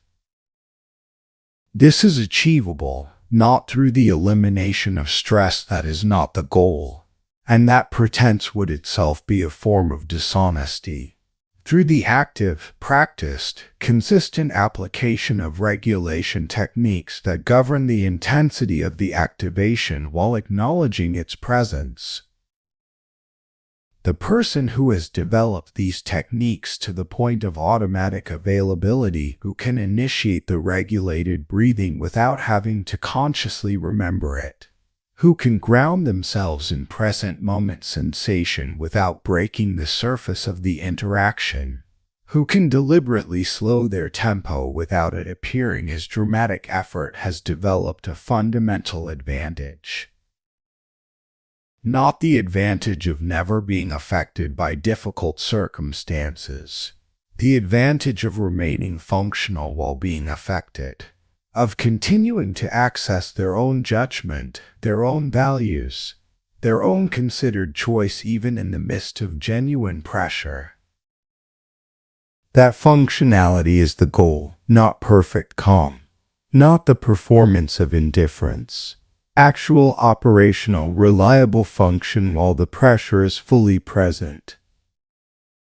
This is trained calm, and it is exactly as available to you as the daily practice you bring to developing it. Breathe deliberately, anchor in present sensation. Slow the tempo. Not in the peak of crisis that is too late for first practice.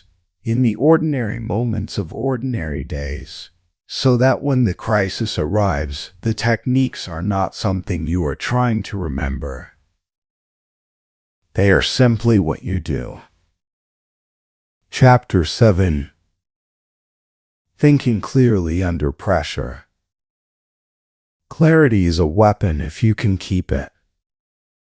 And keeping it under pressure is precisely the challenge. Because pressure is, among other things, an attack on clarity. The cognitive narrowing, the emotional flooding, the attentional bias toward threat, all of these are mechanisms by which the pressured state actively degrades the quality of clear thinking. The person under significant pressure who manages to think clearly is not doing what comes naturally. They are operating a specific skill, maintained against the active opposition of their own biological responses. This is worth stating plainly because it raises the appropriate standard for what is being developed here. Thinking clearly under pressure is not a passive achievement. It is an active one. It requires the consistent application of specific practices that counteract the specific mechanisms by which pressure degrades thought. Decision-making under pressure has a predictable failure mode, and it is different from what most people would predict. Most people assume that the main risk in high-pressure decision-making is rushing, that pressure leads people to decide too quickly, without adequate information, on the basis of the first viable option rather than the best available option. And this is a real risk, particularly when the activation is high and the urgency is strong. But there is an equally significant and less recognized failure mode, the paralysis that comes from treating every decision as if the full information environment of a low-pressure decision is available.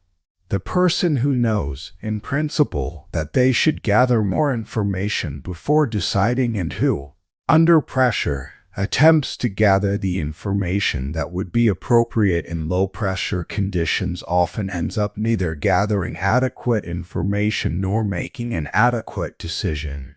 They get stuck in the gap between the information they have and the information they feel they would need to decide with confidence. The training solution is not a choice between these two failure modes. It is the development of what might be called pressure-appropriate decision criteria-specific, predetermined standards for what level of information and analysis is adequate for decisions made under different levels of urgency and consequence. This sounds more complicated than it is.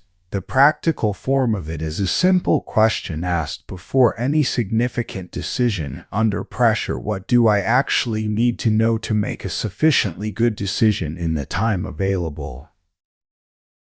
Not a perfect decision, not a decision that accounts for every variable.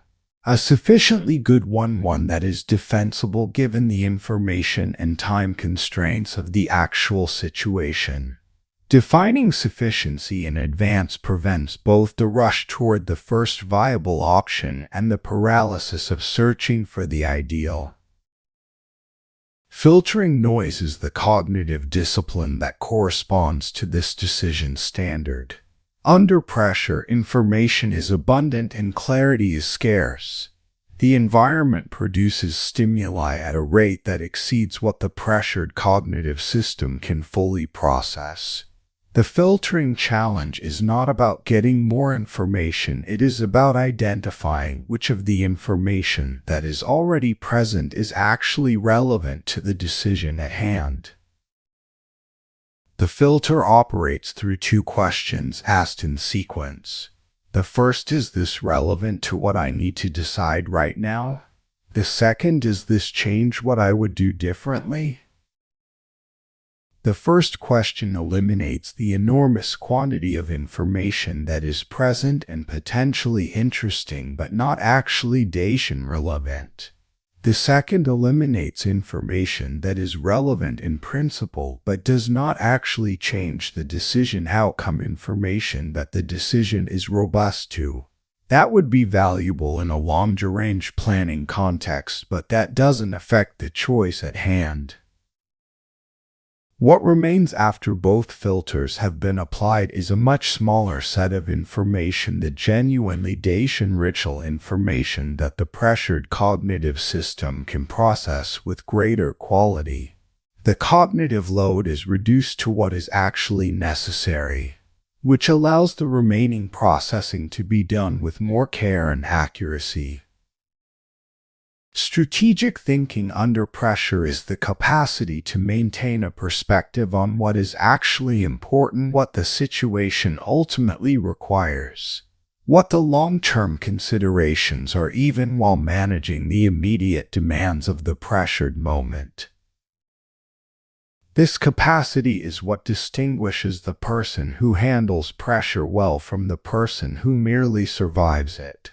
Surviving pressure means getting through it.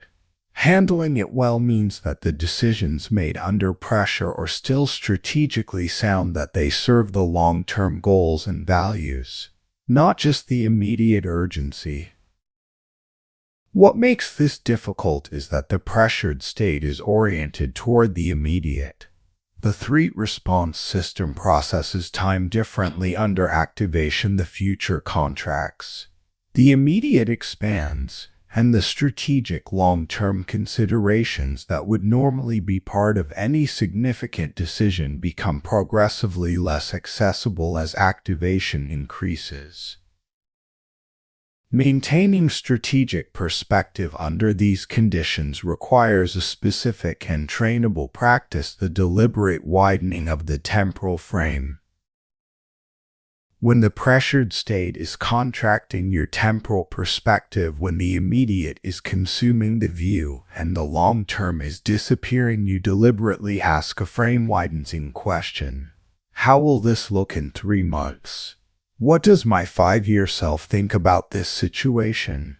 If this moment is a scene in a longer story, what role does it play?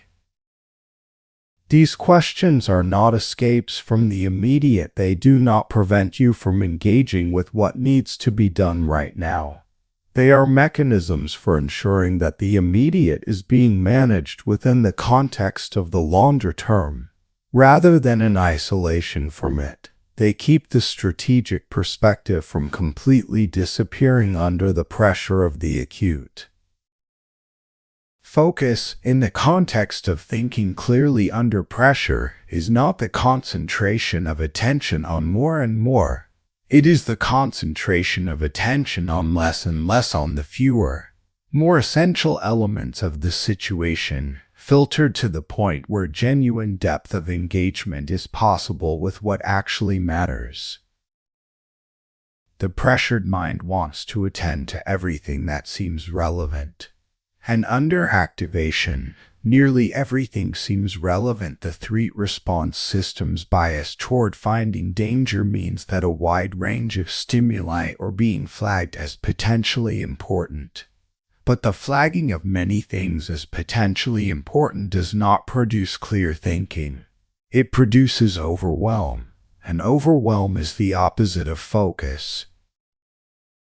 The discipline of focus under pressure is the discipline of active exclusion, of deliberately choosing what not to attend to, so that what you do attend to receives adequate cognitive resource, of acknowledging that some relevant information will be missed, that the decision will be made without the benefit of everything that might be useful, and accepting this as the price of the quality of engagement with what is most essential. This acceptance is not comfortable. The pressured mind resists it, because the threat response system is attempting to monitor everything. Every element that is excluded feels potentially dangerous, potentially the thing that would have made the decisive difference. But the alternative, attempting to process everything that the threatened system is flagging as potentially relevant, is worse. It produces scattered, then low-quality processing of many things instead of adequate processing of a few things. An adequate processing of the few essential things consistently produces better outcomes than scattered processing of everything apparently relevant.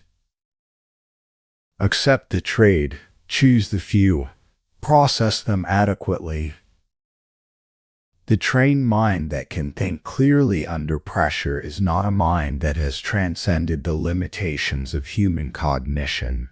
It is a mind that has learned to work effectively within them, to use the available resources wisely, to accept the constraints of the pressured state and produce the best quality output within those constraints.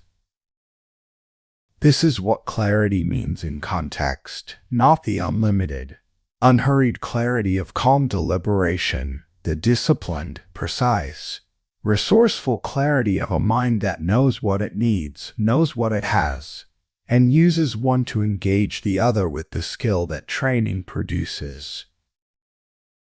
Develop that skill in the practice moments, in the ordinary days, so that when the weapon needs to be used, it is ready. Chapter 8. Resilience in Social Pressure. People don't just test your skills, they test your stability. This is one of the most consistently underestimated sources of pressure in daily life. The professional evaluations, the negotiation tactics, the social comparisons, the conflict dynamics, the judgments that are offered openly and those that are implied, these are all forms of relational pressure that target not what you know or what you can do, but who you are, your sense of your own competence, your sense of your own worth, your sense of your position and standing in relation to others. And the destabilizing effect of this kind of pressure is often more significant than the destabilizing effect of objective difficulty. You can train for objective difficulty for the complex task, the demanding workload, the challenging problem, but social pressure operates on a different register. It targets the self, and the self, without specific preparation, is often more vulnerable to social challenge than it is to any particular level of task difficulty. Conflict is the most direct and visible form of social pressure, and it is where the reactive pattern is most reliably activated. When another person is directly opposed to you and their goals, their position, their behavior is in direct contradiction to yours, the threat response does not primarily process the logical content of the conflict. It processes the social threat, the potential for status loss, for relationship damage, for the negative evaluation that open conflict can produce. This processing happens fast and below conscious awareness. By the time you are consciously engaging with the content of the conflict, the actual substance of whatever is being disagreed about, the emotional system has already generated an assessment of the social threat and initiated a response. and that response is typically one of the three threat response patterns: fight, aggressive engagement, flight, withdrawal, or freeze, shutting down, becoming unable to respond effectively. The person who can recognize this in real time, who can identify the specific quality of their conflict activation as the familiar pattern it is, has the option of doing something different with it, of separating the emotional response to the social threat from the behavioral engagement with the actual content of the conflict. This separation is the most important skill in conflict navigation, and it is what composure under conflict actually consists of, not the absence of the social threat response that continues to run, but the ability to manage the response while simultaneously engaging with the actual content of the conflict in a way that is governed by something more considered than the threat response's output. The specific practice is twofold. First, the recognition of the activation using the somatic anchor developed in Chapter 3 to identify that the conflict response is active. Second, the deliberate shift of attention from what the activation is producing, the impulse to fight, flee, or freeze, to the actual content question: what is actually being disagreed about, and what would genuinely resolve it? This attention shift is not always easy. The social threat response is powerful, particularly in high-stakes or public conflicts, but it is trainable. And the practice, as with all other practices in this framework, is built in lower-stakes conflicts before it is needed in higher-stakes ones. Judgment from others: the experience of being evaluated, criticized, or socially assessed operates on a specific psychological mechanism that is worth understanding directly. Human beings have a hardwired sensitivity to social evaluation. The perception that others are forming negative assessments that we are being found inadequate, incompetent, unworthy activates the same threat response system that responds to physical danger, social exclusion, and negative evaluation. In the evolutionary context in which the threat response developed, were genuinely life-threatening. The tribe's rejection meant loss of protection, resources, and survival advantage. This means that the experience of being judged negatively feels threatening in a deeply neurological sense, not metaphorically threatening, literally activating the same biological alarm system that physical danger activates. And the response that it generates, the familiar narrowing, flooding, and reactive impulse, is the same system operating through the same channels. Understanding this mechanism changes the practical response to it.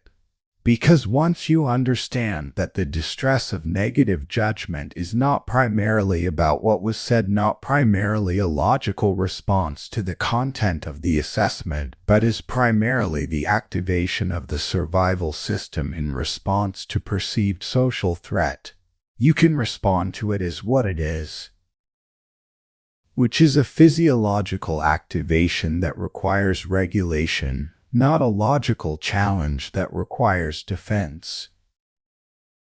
The attempt to defend against judgment, to argue with it, to provide counter-evidence, to establish your competence in the face of the negative assessment, is a response to the logical content. It treats the judgment as though it were primarily an information processing challenge. But the distress of the judgment is not primarily informational.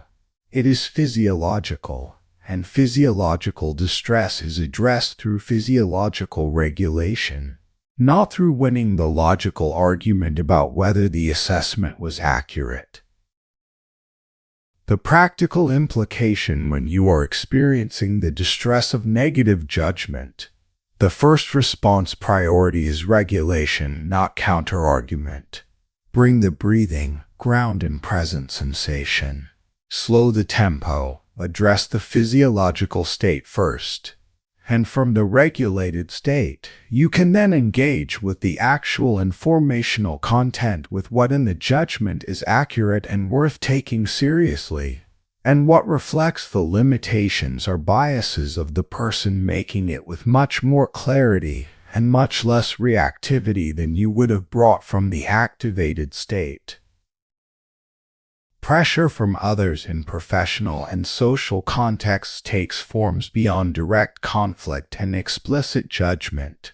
It includes the subtle pressures of comparison, the implicit social information about where you stand relative to others in domains that matter to you, the pressure of expectation, others' requirements about how you should perform, behave, or present, the pressure of disapproval, the withdrawal of positive regard that follows when you fail to meet others' standards.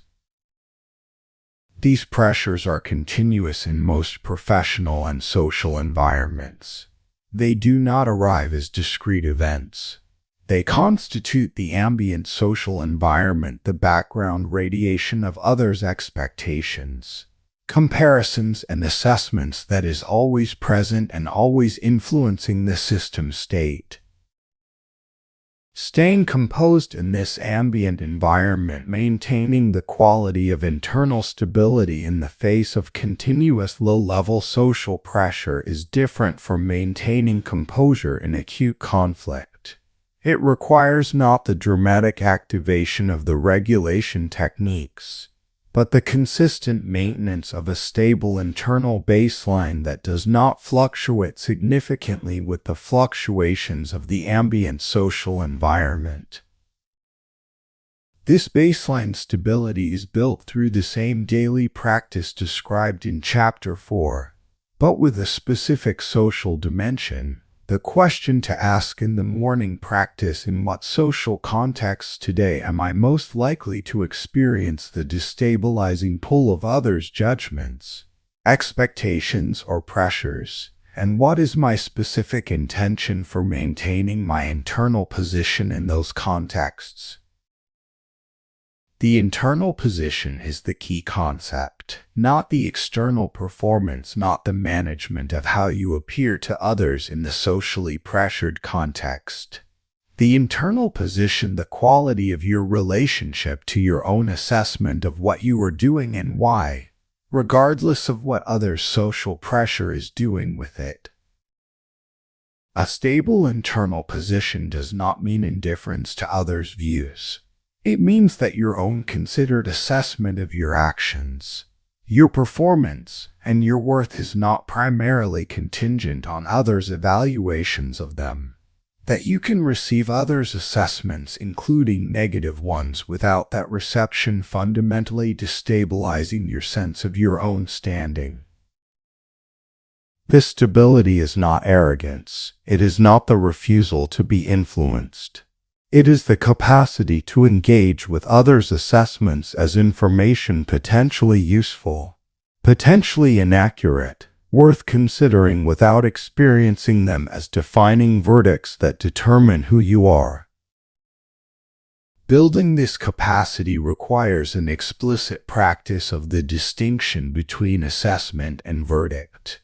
An assessment is information about how a specific person, in a specific context, has evaluated a specific behavior or output. A verdict is a determination about your fundamental worth, competence, or character.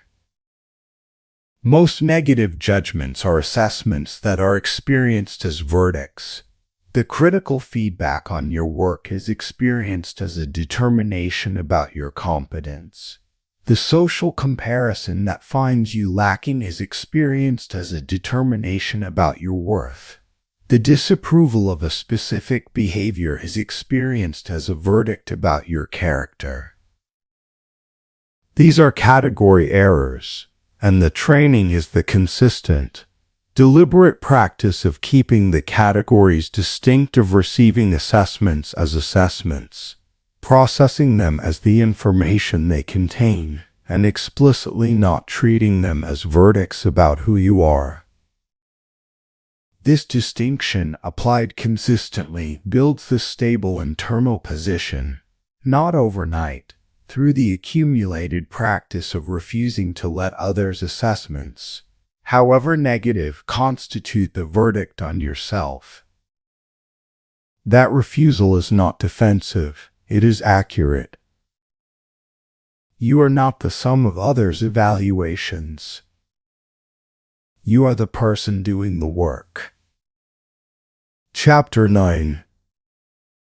Recovering faster than others. Strength is not in avoiding stress, it is in recovering from it. This reframing is not just semantic, it is the difference between two entirely different training orientations, and the two orientations produce entirely different results. The orientation toward stress avoidance produces a person who is increasingly skilled at managing their environment to minimize difficult experience. They develop strategies for preventing conflict, for managing their workload to avoid overload, for structuring their social environment to minimize the sources of emotional activation. These are not without value. Good environmental management reduces unnecessary stress, but it does not build recovery capacity. Because recovery capacity is only built through recovery through the actual experience of stress followed by the practice of genuine return to stable function. The orientation toward recovery capacity accepts that stress will occur, that life will consistently apply pressure regardless of how skillfully the environment is managed, and focuses the development effort on the ability to return to stable, effective function as quickly as possible after stress has occurred. This orientation produces a genuinely different kind of strength, not the strength of the person who has minimized the tests, but the strength of the person who has developed genuine capacity to pass them. The bound-back ability, the speed and completeness with which a person returns to effective function after significant stress is one of the most practically valuable components of psychological resilience, not because it makes difficult experiences less difficult, but because it determines how long the impact of a difficult experience continues to degrade your functioning after the experience itself has ended. Consider two people who experience the same genuinely difficult day. Both end the day stressed, depleted, and not at their best. The difference is not what happened, it is what happens next. Person A carries the day forward. The residue of the day's stress remains active in the system. The cortisol has not fully cleared. The emotional processing is incomplete. The negative assessment generated by the day's difficulties is still operating. The next morning, Person A begins their day with the accumulated weight of the previous day added to whatever the new day brings. The recovery has not happened. Person B uses the evening deliberately to complete the recovery. The stress is processed rather than accumulated.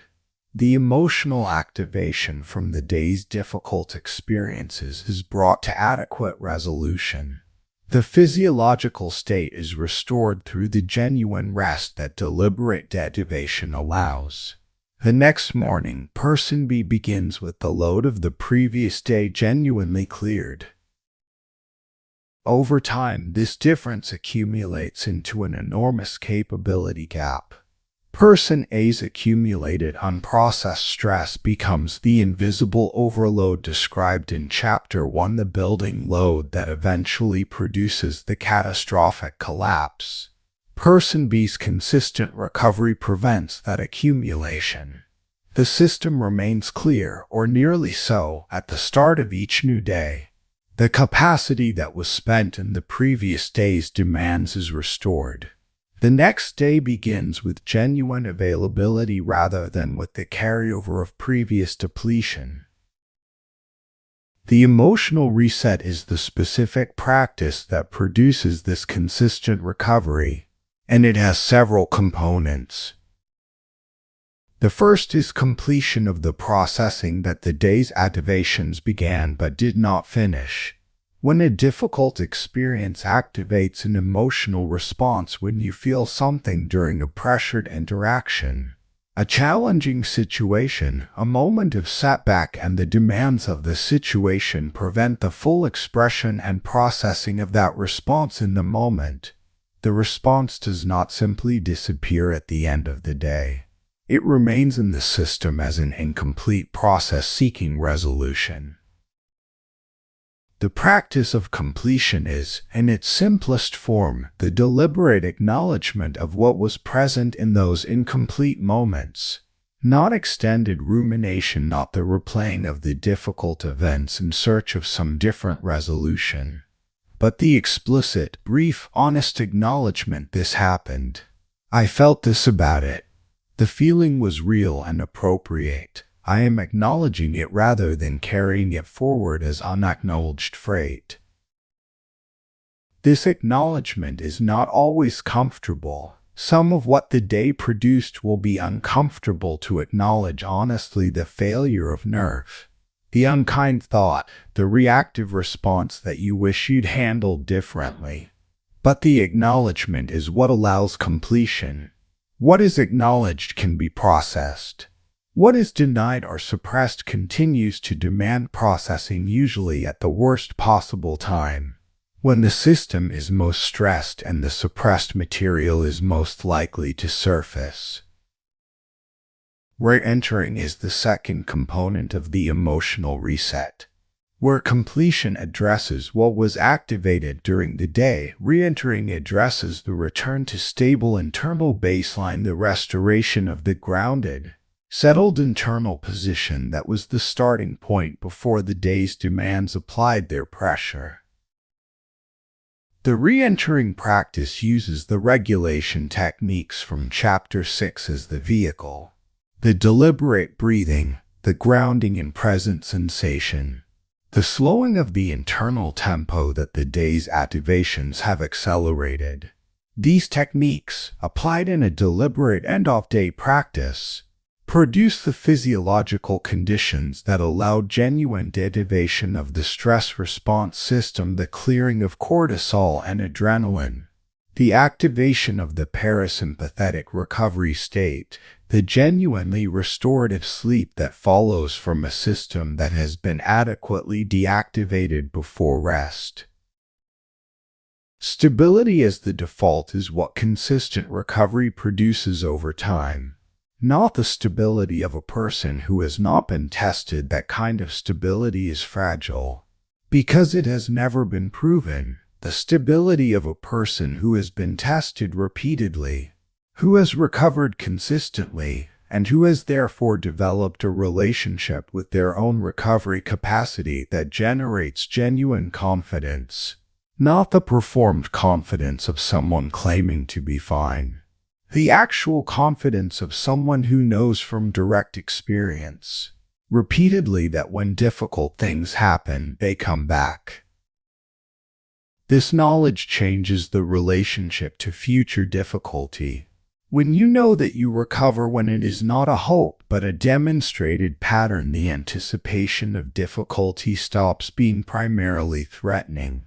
It is still uncomfortable, but it does not carry the existential weight of someone who is not sure whether they have the capacity to come through the other side. The development of recovery capacity also has a specific social dimension worth addressing, because recovery often happens within social contexts among people who were present for the difficulty, who witnessed the stress, who may have their own reactions to how the difficult moment was handled. The tendency after significant stress in a social context is to manage the social environment first, to repair the impressions, address others' reactions, manage the aftermath of whatever happened during the pressured moment. This is sometimes necessary, but it is often premature.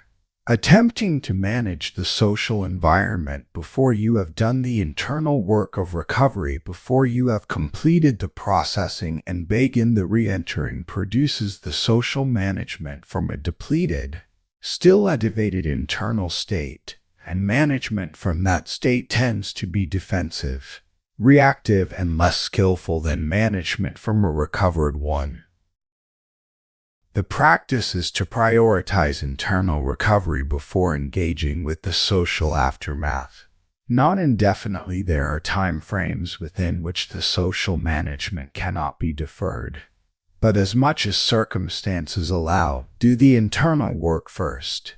Re-enter before reaching out, process before addressing. Return to a stable internal baseline before engaging with the social complexity that the difficult moment created. You will handle the social aftermath better from a recovered state than from a depleted one, and the difference in how you handle it will be visible not as performance, but as the genuine quality of engagement that a recovered, stable person can bring to a complex situation. Recovery is not weakness. It is not the admission that the difficulty was too much. It is the intelligent management of a finite system, the recognition that capacity is spent in the exercise of pressure and restored in the practice of recovery, and that both are necessary for sustained performance. The person who recovers consistently, who completes the processing, re-enters the baseline, and begins each new challenge with genuine capacity rather than accumulated depletion, is not the weakest person in the room. They are the one who will still be functioning well when everyone else has accumulated too much. That staying power is what recovery builds. Build it deliberately every evening, so that every morning has something to work with. Chapter 10. Becoming mentally unshakable. Unshakable doesn't mean unbreakable. It means unmovable. This is the distinction that defines what we have been building throughout this entire audiobook. Not a mind that cannot be affected. Not a person who has transcended the human capacity to be moved by difficulty, loss, conflict, or uncertainty, but a mind that, when difficulty arrives, when the pressure is applied, when the circumstances are genuinely demanding, does not move from its center. The center is what we have been building, not as an abstract concept, as a specific, structural, practiced internal position, a way of being organized internally that has a quality of weight and rootedness, that has enough substance, built through consistent practice, that the ordinary forces that would displace a lighter, less trained internal structure do not move it. The identity shift that this training produces is the most important outcome of everything described in this audiobook. Not the specific techniques, the breathing, the pause, the regulation practices, the recovery protocols. These are the means. The end is a different identity, a different sense of who you are in relation to pressure and difficulty. Before this training, the identity in relation to pressure is typically reactive, defined in part by what the pressure has been able to do, by the recognition, sometimes conscious, sometimes only dimly felt, that under sufficient difficulty, the center has been displaced before, that the version of yourself that shows up in genuinely hard moments is not always the version you would choose, that the management of your responses to pressure is effortful, inconsistent, and not entirely within your voluntary governance. After consistent training, after the months of daily practice, of accumulated repetitions, of the gradual structural change that deliberate practice produces, the identity shifts. Not dramatically, not through a single definitive moment of transformation. through the accumulation of evidence generated by your own behavior in real situations, that you are not who you thought you were under pressure. You are someone who recognizes activation and pauses rather than reacts. You are someone who applies regulation under genuine stress rather than being consumed by it. You are someone who recovers consistently from difficult experiences rather than accumulating their weight. You are someone whose thinking, while not perfect under pressure, remains more intact than it used to be, more available, more considered, more governed by your own deliberate choice rather than by the automatic output of the threat response. This is the new identity. And it is not a performance identity, not a way of presenting yourself to others as someone who handles pressure well. It is an actual identity built from actual behavior, demonstrated in actual situations. The internal control that this identity is built on has a specific quality that distinguishes it from the performance of control. It is not rigid. The genuinely controlled person is not someone who never bends. They bend, they feel the pressure, they are affected by it. The impact is real. What they do not do is lose their organizational center in the bending. They return, not slowly, not with great effort, not requiring extended time and favorable conditions. They return because returning to their center is simply what they do now. Long-term discipline is what sustains this identity, not the acute discipline of forcing yourself through difficult practices when you don't want to. The cultivated discipline of someone who has developed a relationship with their own practices, who has built enough consistent engagement with them that they are no longer effortful exceptions to ordinary life, but ordinary features of it. This kind of discipline is not the grim, white-knuckled discipline of willpower. It is closer to what might be called practiced self-respect, the consistent choice to do what you have determined is worth doing, because you have seen enough of what it produces to believe that it is worth doing. Not because each individual instance feels rewarding, but because the pattern of instances produces something real. The stability as default that this training ultimately produces is not the stability of a person who has found safe conditions. It is the stability of a person who has stopped needing conditions to be safe in order to maintain their internal position, who can be in difficult circumstances and genuinely be okay not performing okay, not getting through it until the difficult circumstances resolve, but actually okay in the sense of maintaining genuine function and genuine access to their own judgment and values because their internal position is no longer contingent on the external conditions. This is what it means to be unmovable, not immune to impact, organized at a depth that impact cannot reach. The building of this depth is what the entire framework in this audiobook describes, and it is available genuinely, not theoretically, to anyone who engages with the practices consistently enough and for long enough that the structural change actually occurs. The question that opened this audiobook was, what does pressure reveal? The answer, for the person who is not trained, is whatever the untrained system produces. The reactive response, the defensive behavior, the flooding, the narrowing, the loss of access to considered judgment. Not a failing of character, a consequence of absence of training. The answer, for the person who is trained, who has built the practices of awareness, pause, regulation, clarity, recovery, and stable identity, is different. What pressure reveals is what has been built. The recognition of the activation happening faster now. The pause available more reliably. The regulation applied with less effort. The thinking maintained at a higher quality.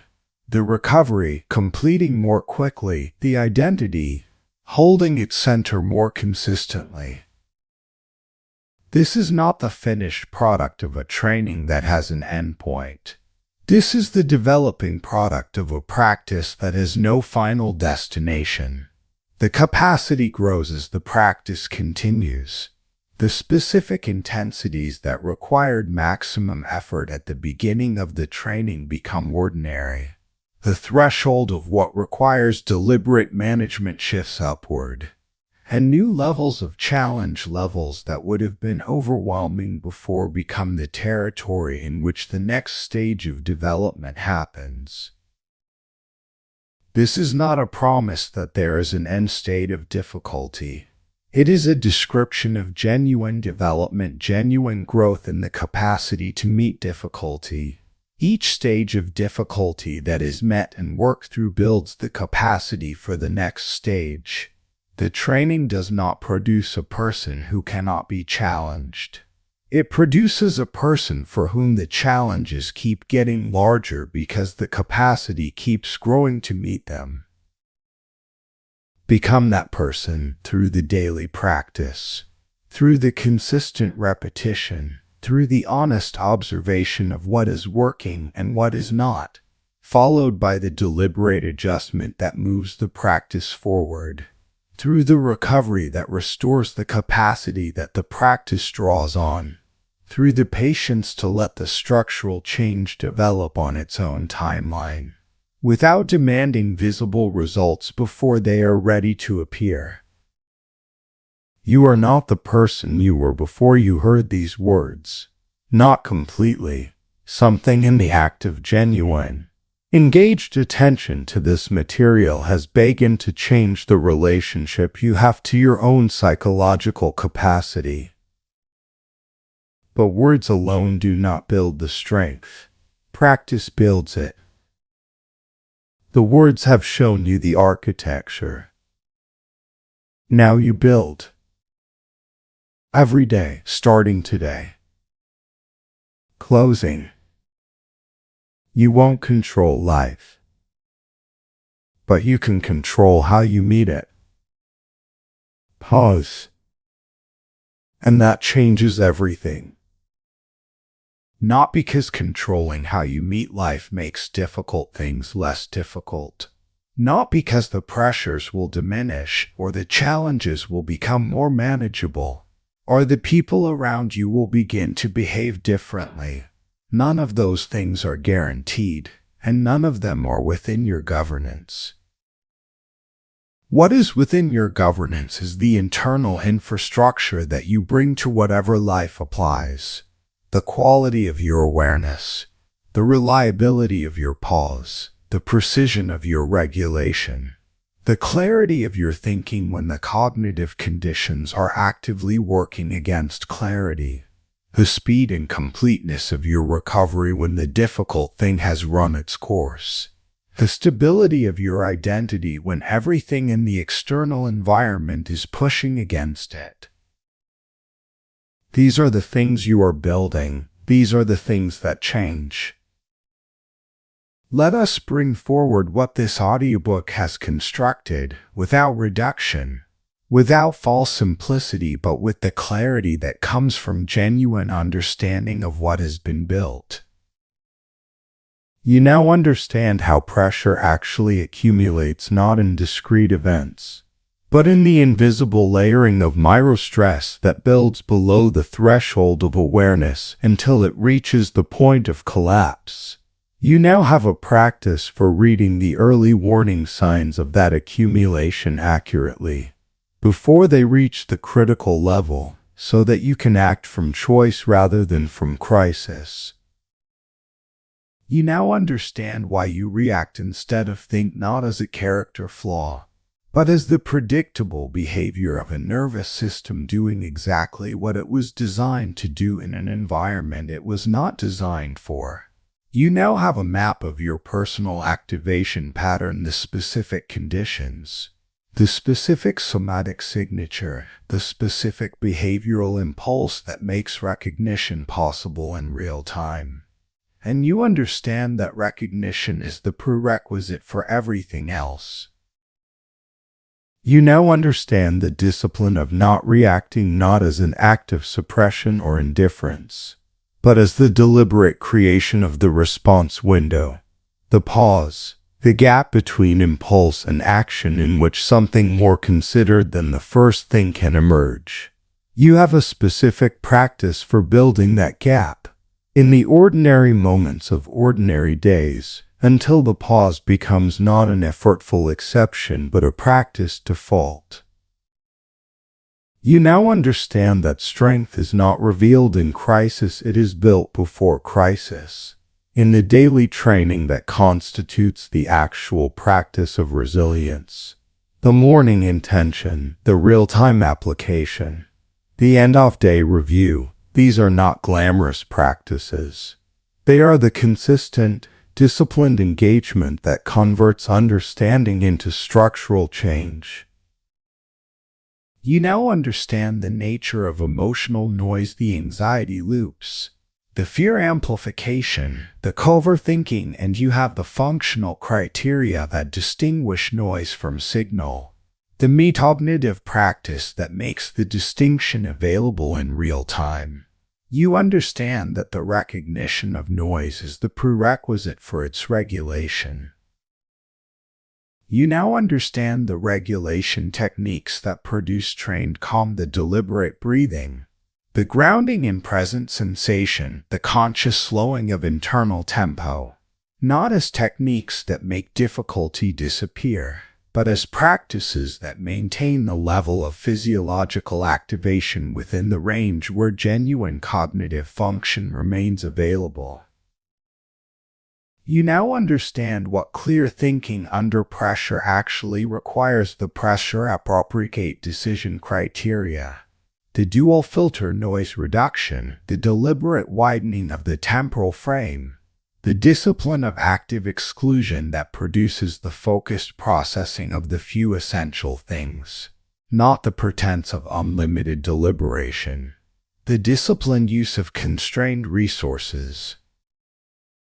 You now understand the specific mechanisms of social pressure, how conflict, judgment, comparison, and expectation activate the threat response, and what the implications are for regulation-first engagement with all of it. You understand the distinction between assessment and verdict, and why maintaining that distinction is the practical foundation of stable identity under social pressure. You now understand what recovery actually requires, the completion of incomplete emotional processing, the deliberate re-entering to stable baseline, the priority of internal recovery before social management. And you understand that consistent recovery is not a concession to weakness. It is the intelligent stewardship of a finite system that performs best when it is regularly restored to full capacity. And you now understand what it means to be mentally unshakable, not impervious to impact, but organized at a depth that impact cannot displace. A center that holds not because the forces against it are not real, but because the weight of what has been built through consistent practice is greater than the force of what arrives against it. Discipline is not a personality type. It is not a gift that some people are born with and others must live without. Discipline is a skill. It is developed through the consistent practice of specific behaviors over time, until those behaviors become the default mode of operation rather than the effortful exception to it. You have been given a specific, coherent framework of behaviors to practice. Each chapter in this audiobook has described practices that are specific enough to begin immediately, grounded enough in the actual mechanisms of human psychology to produce genuine results, and interconnected enough to build on each other as each develops. The framework is complete. The understanding is in place. What remains is the practice. Begin with one practice, not the most ambitious, not the most comprehensive, the most immediately relevant, the practice that corresponds to where the pressure in your life is currently most significant, and where the training would therefore produce the most immediate practical value. Apply that practice consistently for 2 weeks before adding the next. Let the first practice develop enough genuine traction that it is reliably available before you build the next layer on top of it.